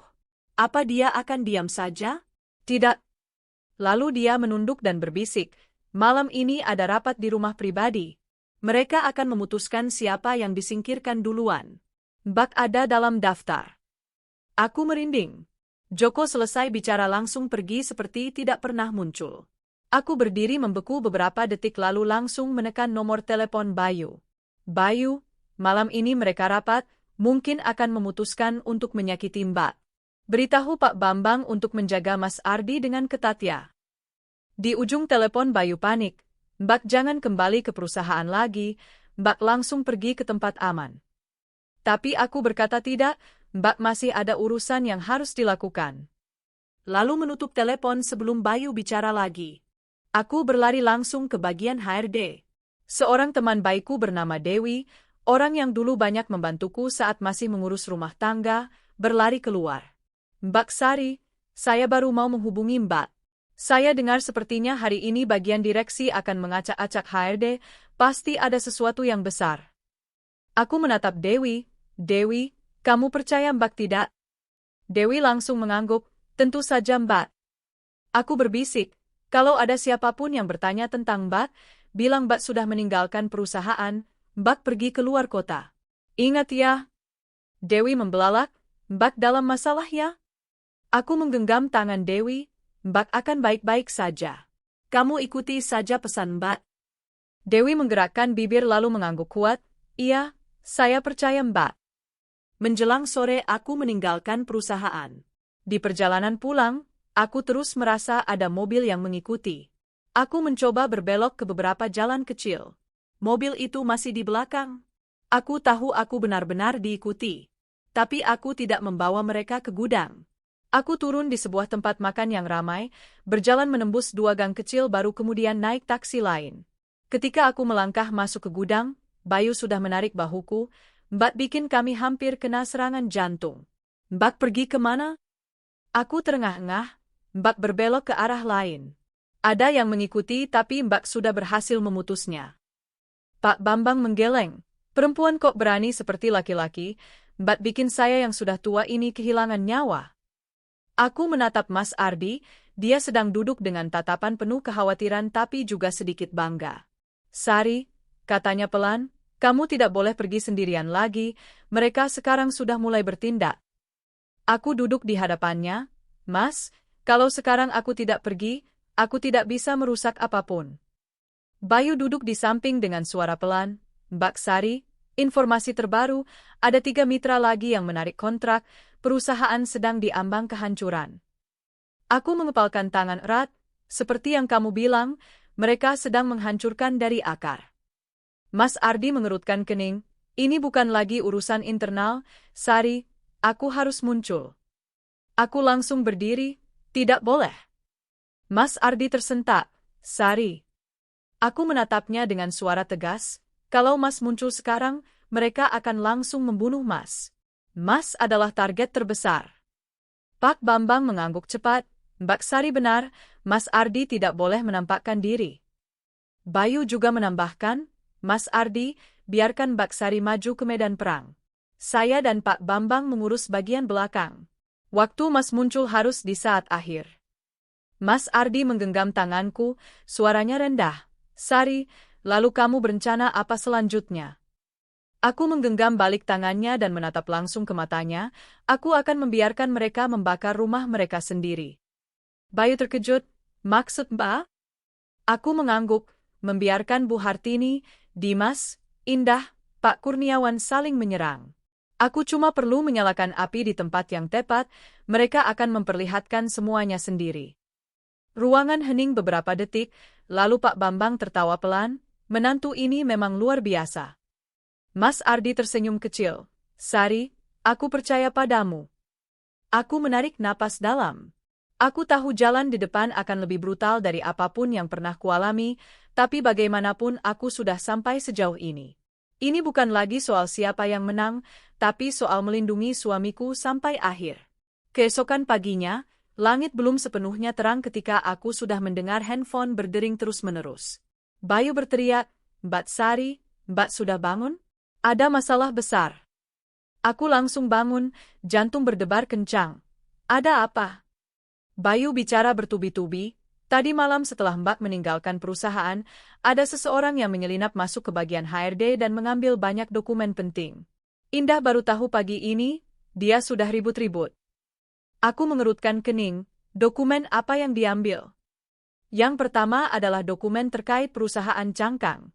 Jenis dokumen yang dulu dipakai Bu Hartini untuk menarik uang. Aku terhenti beberapa detik lalu menjawab, bukan Mbak. Mbak tidak menyentuh apapun. Bayu diam sebentar lalu berkata, kalau begitu hanya ada 2 kemungkinan. 1, ada orang yang ingin melawan Bu Hartini. 2, Ada orang dalam pihak Bu Hartini yang berbalik melawan pihaknya sendiri. Aku memejamkan mata sedetik. Kekacauan sudah dimulai. Dan ketika orang-orang jahat saling bertengkar, aku hanya perlu berdiri di posisi yang tepat dan melihat mereka saling mendorong ke jurang. Aku meninggalkan gudang dan turun gunung. Langit berkabut, udara dingin menerpa wajah membuat pikiran jernih. Aku tahu hari ini akan menjadi hari yang sangat menegangkan. Perusahaan sedang menukik ke bawah, sistem klien panik, bagian legal juga mendapat tekanan dari berbagai pihak, dan yang terpenting, Mas Ardi sedang lemah. Aku harus berdiri menggantikan dia. Baru melangkah masuk ke lobi perusahaan, aku mendengar semua orang berdiskusi dengan heboh. Ya Allah, sistem pagi ini error lebih parah dari kemarin. Data tidak bisa dipulihkan. Mitra dari Jerman juga sudah menarik kontrak. Katanya Bu Hartini dan Dimas bertengkar semalaman. Aku memandang ke lantai 14, hati terasa sesak. Ketika lift terbuka, sekelompok orang sedang mengangkut kotak-kotak dokumen keluar. Salah satu dari mereka menabrakku dan terus menggelengkan kepala. Mbak hati-hati di jalan. Di atas perusahaan sedang ada masalah besar. Aku mengangguk berterima kasih lalu naik lift. Ketika pintu terbuka, aku melihat Bu Hartini berdiri di tengah lorong. Rambutnya disanggul tinggi tapi beberapa helai terurai, matanya berkantung hitam seperti tidak tidur semalaman. Penampilannya tidak lagi terlihat mewah dan angkuh, melainkan seperti orang yang sedang kehilangan akal. Beliau melihatku dan tatapannya menyala penuh amarah.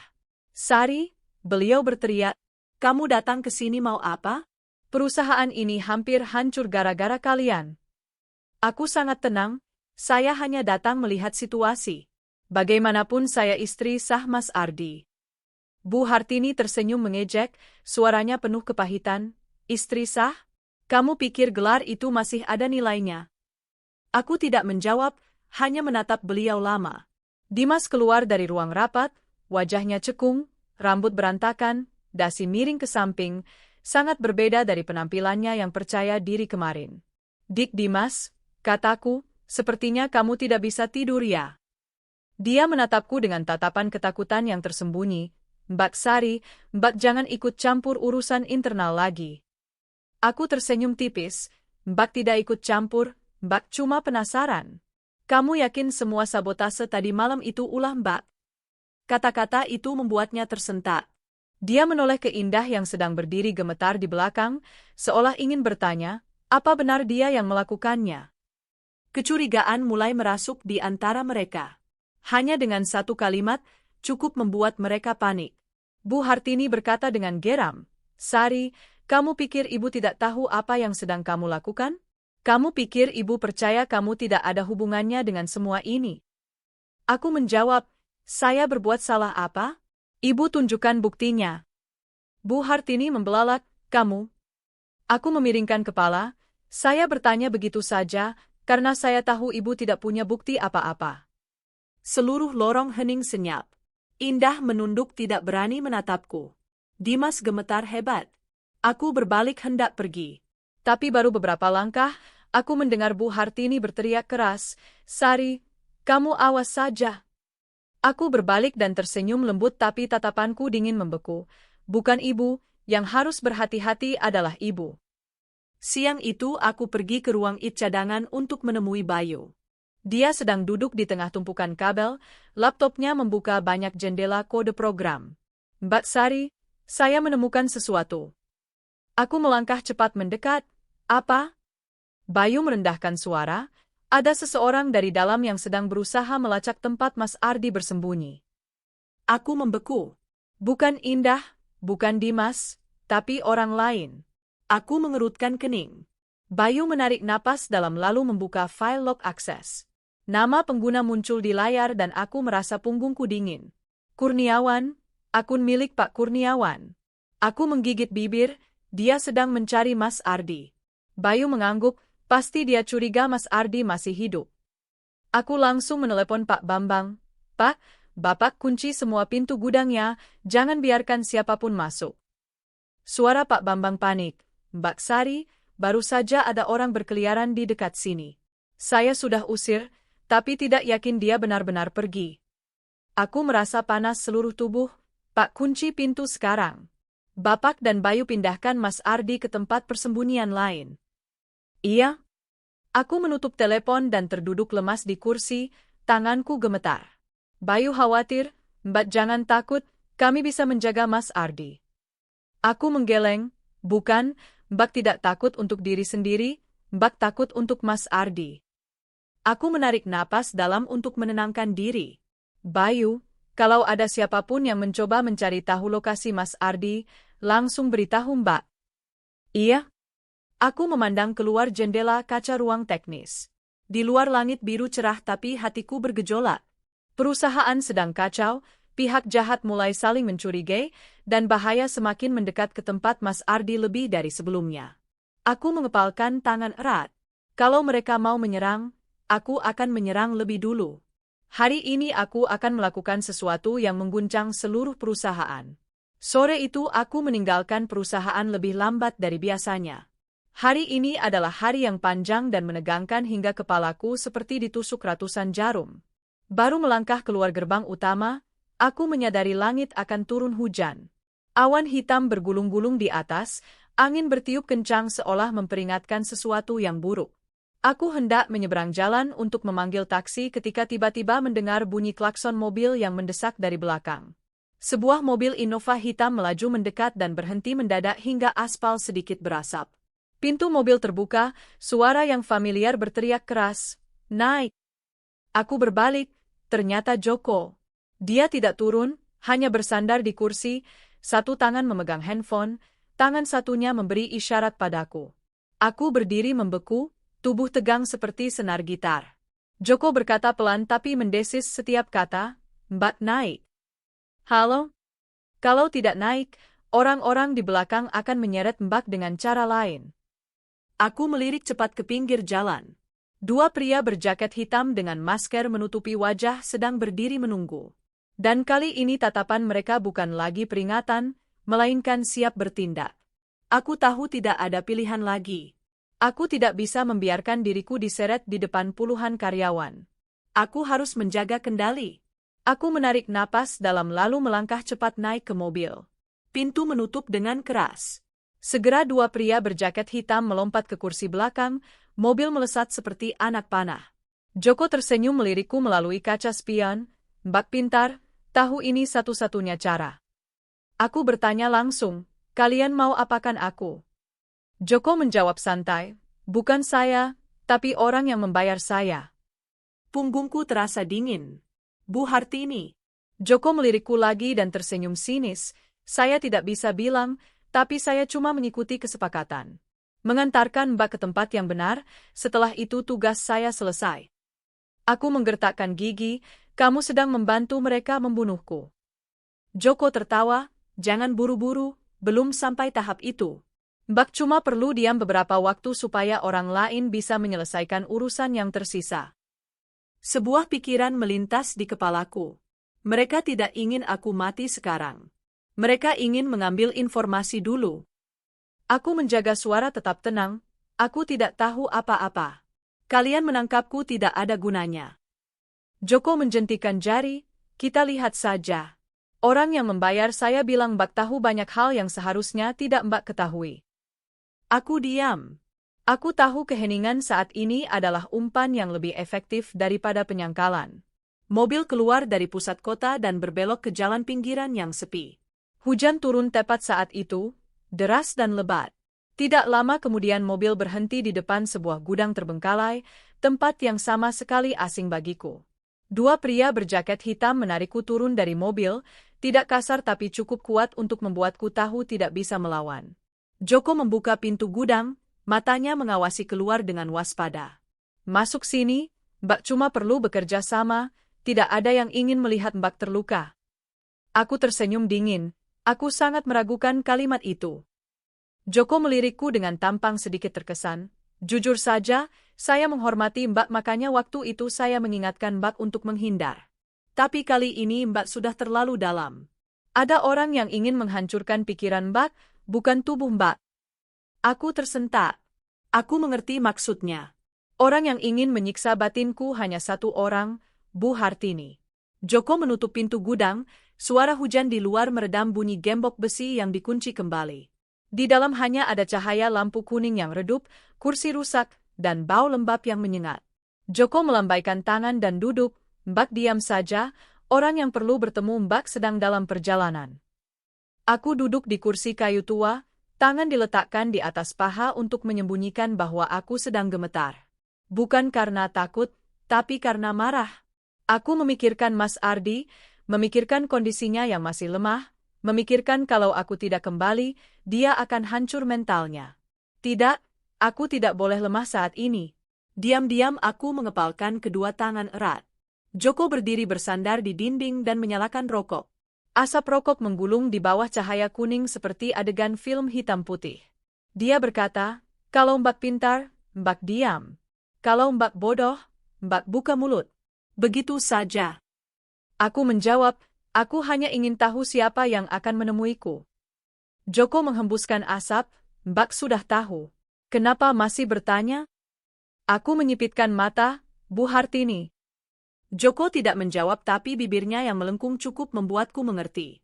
Tebakanku benar. Hujan di luar semakin deras, suara guntur menggelegar seolah ingin merobek langit. Mobil kedua mendekat, lampu depan menyapu pintu gudang lalu mati. Joko mematikan rokok dengan cepat dan berdiri tegak, "Sudah datang."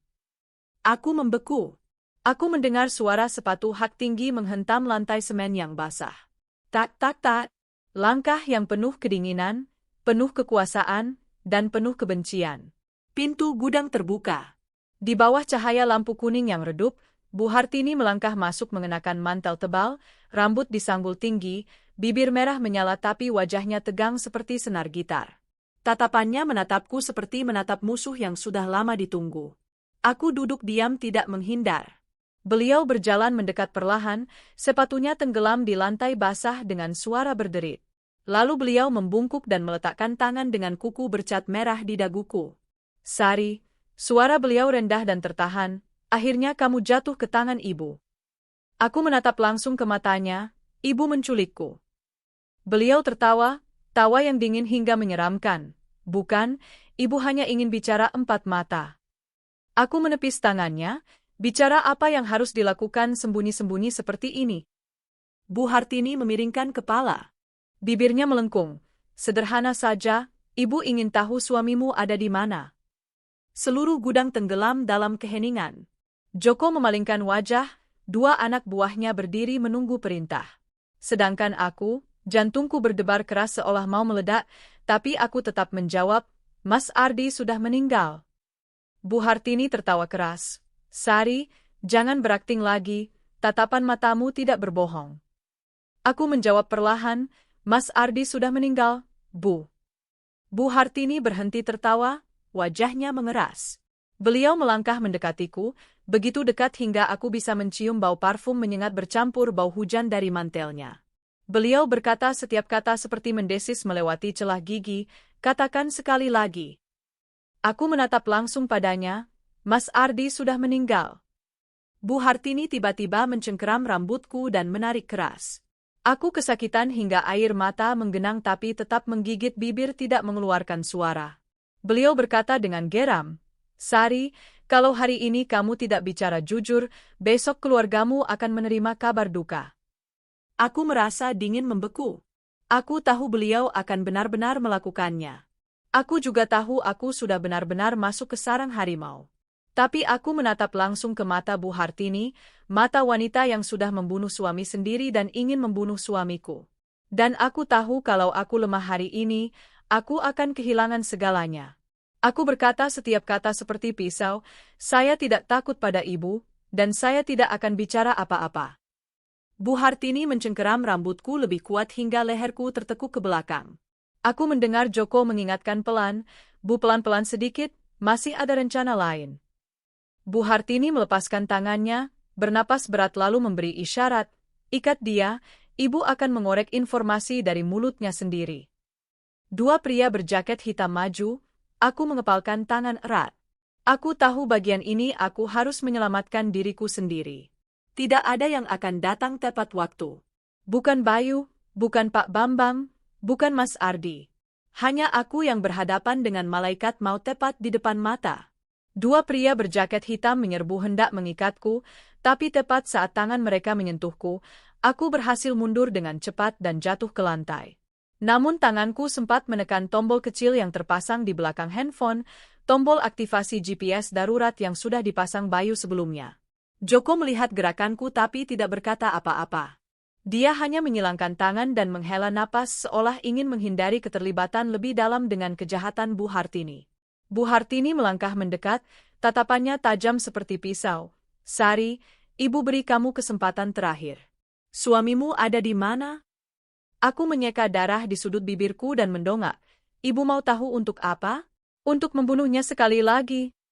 Bu Hartini menampar keras hingga kepalaku miring ke samping, telingaku berdengung, tapi aku tetap menatapnya dengan tenang. Hal itu justru membuatnya semakin kehilangan kendali. Kamu pikir ibu tidak berani? Beliau menggertakkan gigi. Asal kamu buka mulut, semuanya akan selesai dalam sekejap. Aku tersenyum tipis. Justru karena Mas Ardi masih hidup, makanya ibu setakut ini. Bu Hartini membelalak dan memberi isyarat kepada dua pria berjaket hitam.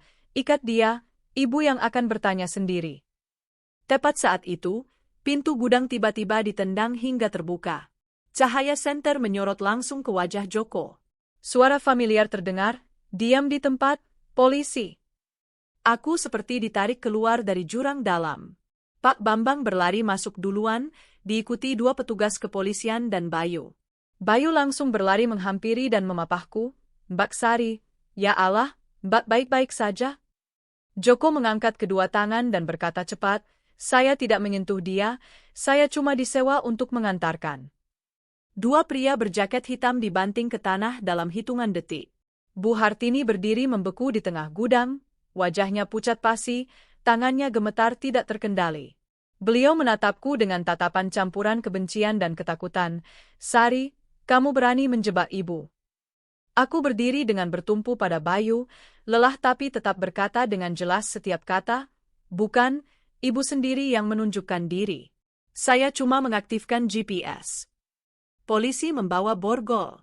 Bu Hartini mundur selangkah demi selangkah sambil terengah-engah.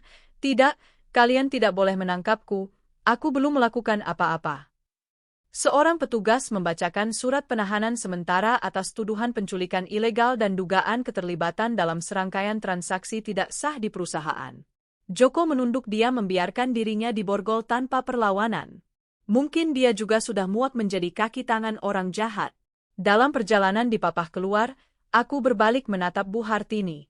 Wanita yang dengan tangannya sendiri menghancurkan keluarga suamiku. Untuk pertama kalinya aku melihat di matanya tidak ada lagi kekuasaan, tidak ada lagi keangkuhan, hanya ketakutan yang telanjang. Aku berkata pelan, cukup untuk beliau dengar, Bu, ini baru permulaan saja. Bu Hartini berteriak di tengah hujan lebat, Sari, aku tidak akan memaafkanmu. Tapi suara hujan sudah menelan semua kata-katanya. Bayu memapahku masuk ke mobil. Pak Bambang menyampirkan jaket ke bahuku. Aku gemetar kedinginan tapi hatiku justru menghangat. Aku tahu sejak saat itu, keseimbangan mulai berubah. Pihak jahat sudah sepenuhnya terungkap. Malam itu aku dibawa kembali ke gudang dengan selamat. Mas Ardi mendengar kabar aku diculik dan berusaha keras untuk bangun. Wajahnya pucat pasi tapi tetap berlari keluar memelukku erat. Sari, Sari kamu baik-baik saja? Ya Allah, aku takut kehilanganmu lagi. Aku bersandar di bahunya, merasakan tangannya yang gemetar. Aku sudah baik-baik saja mas, sungguh. Aku pikir hari ini akan sulit untuk kembali. Bayu berdiri di samping, menyeka keringat sambil berkata seperti menyalahkan. Mbak Sari kalau terlambat sedikit lagi, kami tidak akan bisa melacak posisinya. Untung Mbak mengaktifkan GPS tepat waktu. Aku tersenyum lelah. Jujur saja, waktu itu cuma berdoa semoga menekan tombol yang benar. Pak Bambang menyilangkan tangan dengan wajah serius. Mbak Sari, masalah ini sudah besar. Bu Hartini ditahan sementara tapi pihaknya masih ada orang. Begitu sudah terungkap seperti ini, mereka akan menyerang balik dengan lebih gila. Mas Ardi menggenggam tanganku erat, mulai sekarang Sari tidak boleh keluar sendirian lagi, sangat berbahaya. Aku mengangguk, tapi dalam hati aku mengerti dengan jelas. Badai sesungguhnya baru saja dimulai. Pagi berikutnya, kabar Bu Hartini ditahan menyebar ke seluruh perusahaan. PT Ardi Samudra heboh seperti belum pernah terjadi sebelumnya. Karyawan bergosip tidak bisa duduk tenang. Ternyata selama ini ada masalah tersembunyi. Dimas pasti sangat syok. Joko juga ditangkap, benar-benar mengerikan. Aku melangkah masuk ke lobi, semua orang mengikuti dengan tatapan. Tidak ada lagi tatapan kasihan atau meremehkan, melainkan rasa hormat bercampur rasa ingin tahu. Tepat saat aku naik lift, Dimas berlari mendekat seperti angin topan. Wajahnya cekung, mata merah karena begadang semalaman. Mbak Sari, Mbak apakan ibu saya? Kenapa ibu saya ditangkap? Siapa yang memberi Mbak hak itu? Dia mencengkeram lenganku, aku menepisnya dengan keras. Dik Dimas, kamu berbuat salah maka hukum yang mengurus. Mbak tidak perlu melakukan apa-apa. Dia menggertakkan gigi, suaranya gemetar karena marah. Mbak jangan pikir Mbak menang. Perusahaan ini belum tentu jadi milik Mbak. Aku menatap langsung padanya, Mbak tidak butuh perusahaan. Mbak hanya butuh keadilan untuk suami Mbak dan untuk ayah mertua Mbak. Kata-kata itu seperti pisau yang menusuk hati Dimas. Dia mengalihkan pandangan, berbalik, mengangkat handphone dan berteriak, "Halo Indah, periksa ulang seluruh sistem, cari tahu siapa yang mengkhianati dari dalam." Aku mengerutkan kening. Dimas sedang mencurigai semua orang di sekitarnya, persis seperti rencana yang kuharapkan. Ketika manusia panik, dia akan menghancurkan sendiri sistem yang sedang dia pegang. Siang itu aku masuk ke ruang kerja sementara yang dulu dipakai Mas Ardi. Di sudut ruangan, aku menemukan sebuah flash disk kecil berwarna perak bertanda AS. Aku memberikannya kepada Bayu untuk dilihat. Bayu mencolokkannya ke laptop sambil membelalak. "Mbak, ini salinan data yang diambil Mas Ardi dari komputer ayahnya. Ada juga bagian di mana ayahnya mencurigai telah diracun." Aku tercekat, ya Allah, kalau ada ini maka cukup untuk menjerat Bu Hartini dan Pak Kurniawan. Bayu mengangguk, matanya berbinar, "Mbak, sudah waktunya membawa kebenaran ke cahaya." Aku menggenggam flash disk di tangan, hatiku sedikit gemetar. Ini adalah bukti yang berusaha disimpan ayah mertua sebelum meninggal. Sekarang sampai ke tanganku seperti pesan terakhir yang dititipkan. Aku menarik napas dalam, besok rapat pimpinan, Mbak akan mengungkapkan sebagian kebenaran. Hanya sebagian, cukup untuk membuat pihak jahat panik total. Pak Bambang mengerutkan kening. "Mbak Sari, Mbak yakin? Mereka masih punya orang di dalam perusahaan." Aku menatap lurus, justru karena itu saya harus tampil. Mas Ardi berdiri dengan susah payah dan menggenggam tanganku. "Sari, kamu membuatku bangga sekaligus khawatir setengah mati." Aku menggenggam balik tangannya, "Mas jangan muncul dulu. Tunggu waktu yang tepat, aku akan membuka jalan supaya Mas kembali dengan penuh kehormatan." Seluruh ruangan hening. Kepercayaan mereka ada di pundakku, seorang menantu yang dulu selalu diremehkan. Hari ini aku menjadi orang yang berdiri di garis depan. Dan aku tahu besok kehidupan Bu Hartini, Dimas, dan pihak jahat akan berbelok ke arah lain, arah yang tidak pernah mereka duga. Pagi berikutnya, rapat pimpinan dibuka secara darurat. Suasana tegang hingga setiap tarikan napas terasa berat. Bu Hartini sedang ditahan, Joko diborgol. Seluruh perusahaan seperti berdiri di bibir kawah gunung berapi. Aku melangkah masuk ke ruang rapat, semua mata tertuju padaku. Ada yang penasaran, ada yang bingung, ada yang takut. Dimas sudah duduk di kursi ketua, wajahnya cekung, mata berkantung hitam. Indah berdiri di belakangnya dengan tangan memegang tumpukan kertas, gemetar terlihat jelas. Dimas menggebrak meja, "Mbak Sari, saya mengundang Mbak untuk menjelaskan. Apa Mbak ada hubungannya dengan penangkapan ibu saya?" Aku duduk dengan tenang, "Mbak tidak ada hubungannya. Yang berbuat salah menanggung sendiri." Wajah Dimas memerah. Tapi di hadapan seluruh pimpinan, dia berusaha menjaga ketenangan, sistem data dirusak, kontrak ditarik, ibu saya ditangkap. Mbak bilang tidak ada hubungannya. Siapa yang percaya? Aku memandang sekeliling, suaraku datar. Kalau kamu ingin tahu penyebabnya, hari ini Mbak akan memberitahu seluruh perusahaan sebagian kebenaran. Seluruh ruangan berguncang. Indah pucat pasi, Mbak Sari, Mbak mau bilang apa? Aku mengeluarkan flash disk kecil dari saku baju dan meletakkannya di atas meja. Ini adalah data yang disimpan Mas Ardi sebelumnya. Di dalamnya ada dokumen keuangan dan sebuah rekaman suara. Rekaman yang berkaitan dengan meninggalnya ayah mertua Mbak. Suasana seperti meledak. Seorang pimpinan berseru, rekaman tentang almarhum direktur utama. Aku mengangguk, benar, dan di dalamnya ada suara dua orang yang terlibat langsung. Aku belum memutar rekamannya. Aku hanya bicara secukupnya untuk menanamkan ketakutan. Dimas langsung berdiri, tidak benar. Bat mengarang. Aku menatap langsung padanya, kamu gemetar begitu untuk apa? Dia membeku. Indah buru-buru menarik pelan lengan bajunya dan berbisik, Pak tenang dulu. Aku melanjutkan, aku tidak akan memutar rekaman hari ini. Aku ingin memberi semua orang satu kesempatan lagi untuk melihat ke dalam diri sendiri. Para pimpinan saling pandang, wajah mereka semua pucat. Aku berkata dengan suara tegas, di perusahaan ini, siapa yang terlibat penggelapan, transfer uang ilegal, menyewa orang untuk membuat kecelakaan, hari ini sebaiknya berdiri dan mengakui sendiri. Seluruh ruangan hening senyap seperti mati. Aku tahu aku tidak perlu mengungkapkan semua bukti. Aku hanya perlu menciptakan tekanan yang cukup besar agar pihak jahat saling menghancurkan. Dan sesuai dugaan, seorang kepala divisi bernama Agus tiba-tiba berdiri. Saya hanya mengikuti perintah, saya tidak sengaja. Dimas langsung berbalik, kamu bicara omong kosong apa? Agus gemetar hebat, tidak, saya tidak tahan lagi. Pak sendiri yang menyuruh saya transfer uang ke perusahaan cangkang. Pak sendiri yang menyuruh saya menghapus kontrak. Seluruh ruangan meledak seperti bom. Dimas pucat pasi dan berteriak, diam kamu.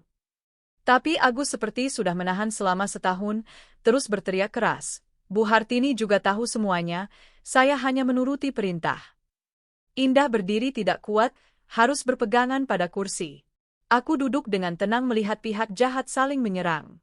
Seorang pimpinan lain berdiri, saya mengusulkan agar seluruh wewenang Dimas segera ditangguhkan menunggu hasil penyelidikan. Orang kedua berdiri setuju. Orang ketiga, perusahaan tidak bisa diserahkan kepada orang yang terlibat begitu banyak dugaan. Aku tidak perlu angkat suara lagi. Badai internal dengan sendirinya menyapu pihak Bu Hartini. Dimas berteriak putus asa, kalian semua dihasut olehnya. Dia ingin merebut perusahaan ini. Dia ingin membunuh ibu dan anak kami.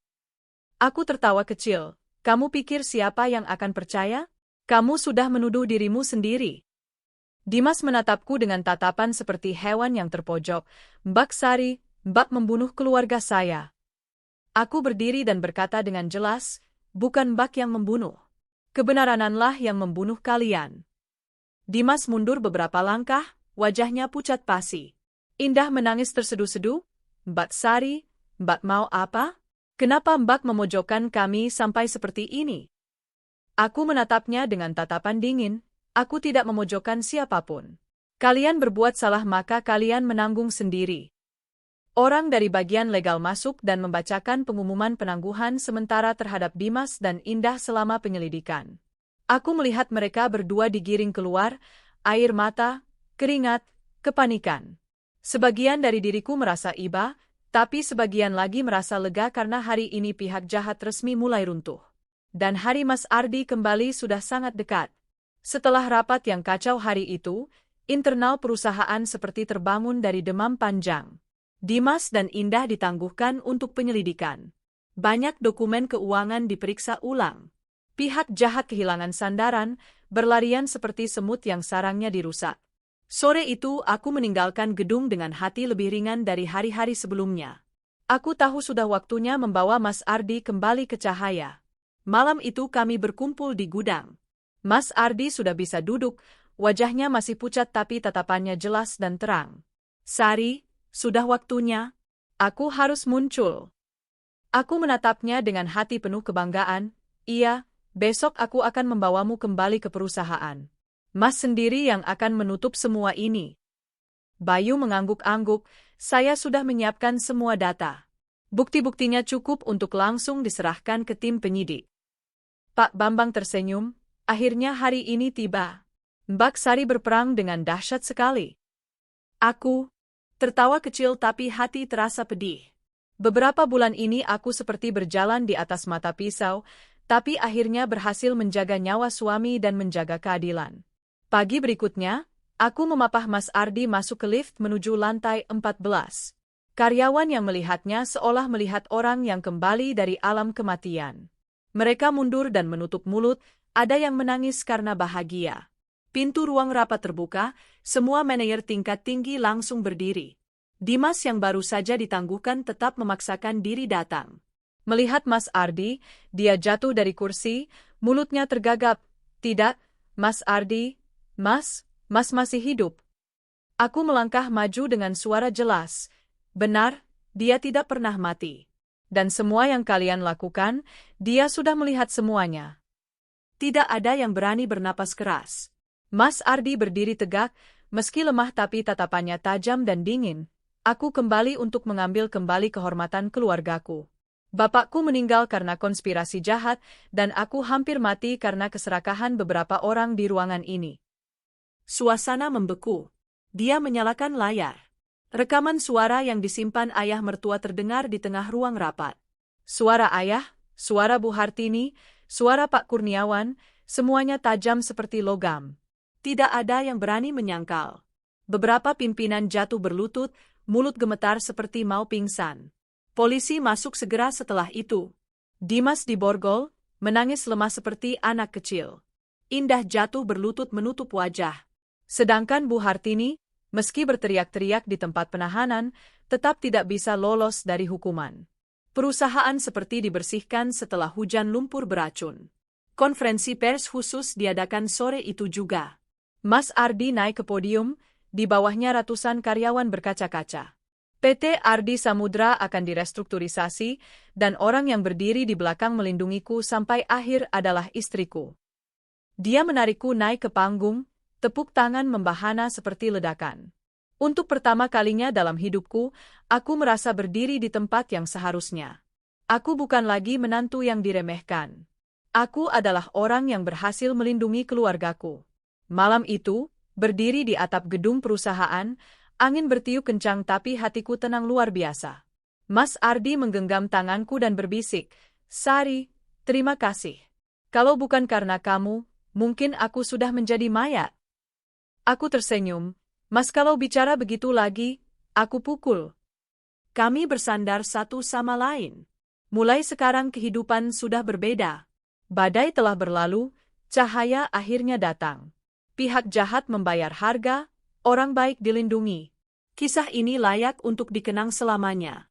Kalau Bapak, Ibu, dan Saudara sekalian merasa kisah tadi cukup dramatis dan bermakna, silakan tinggalkan like untuk mendukung kanal ini. Kalau ada saran atau harapan untuk kisah-kisah selanjutnya, silakan tinggalkan komentar di bawah ya. Terima kasih sudah mendengarkan sampai akhir perjalanan ini. Semoga Bapak, Ibu, dan Saudara sekalian selalu sehat dan damai setiap hari. Sampai jumpa di kisah baru berikutnya di kanal Senja Damai.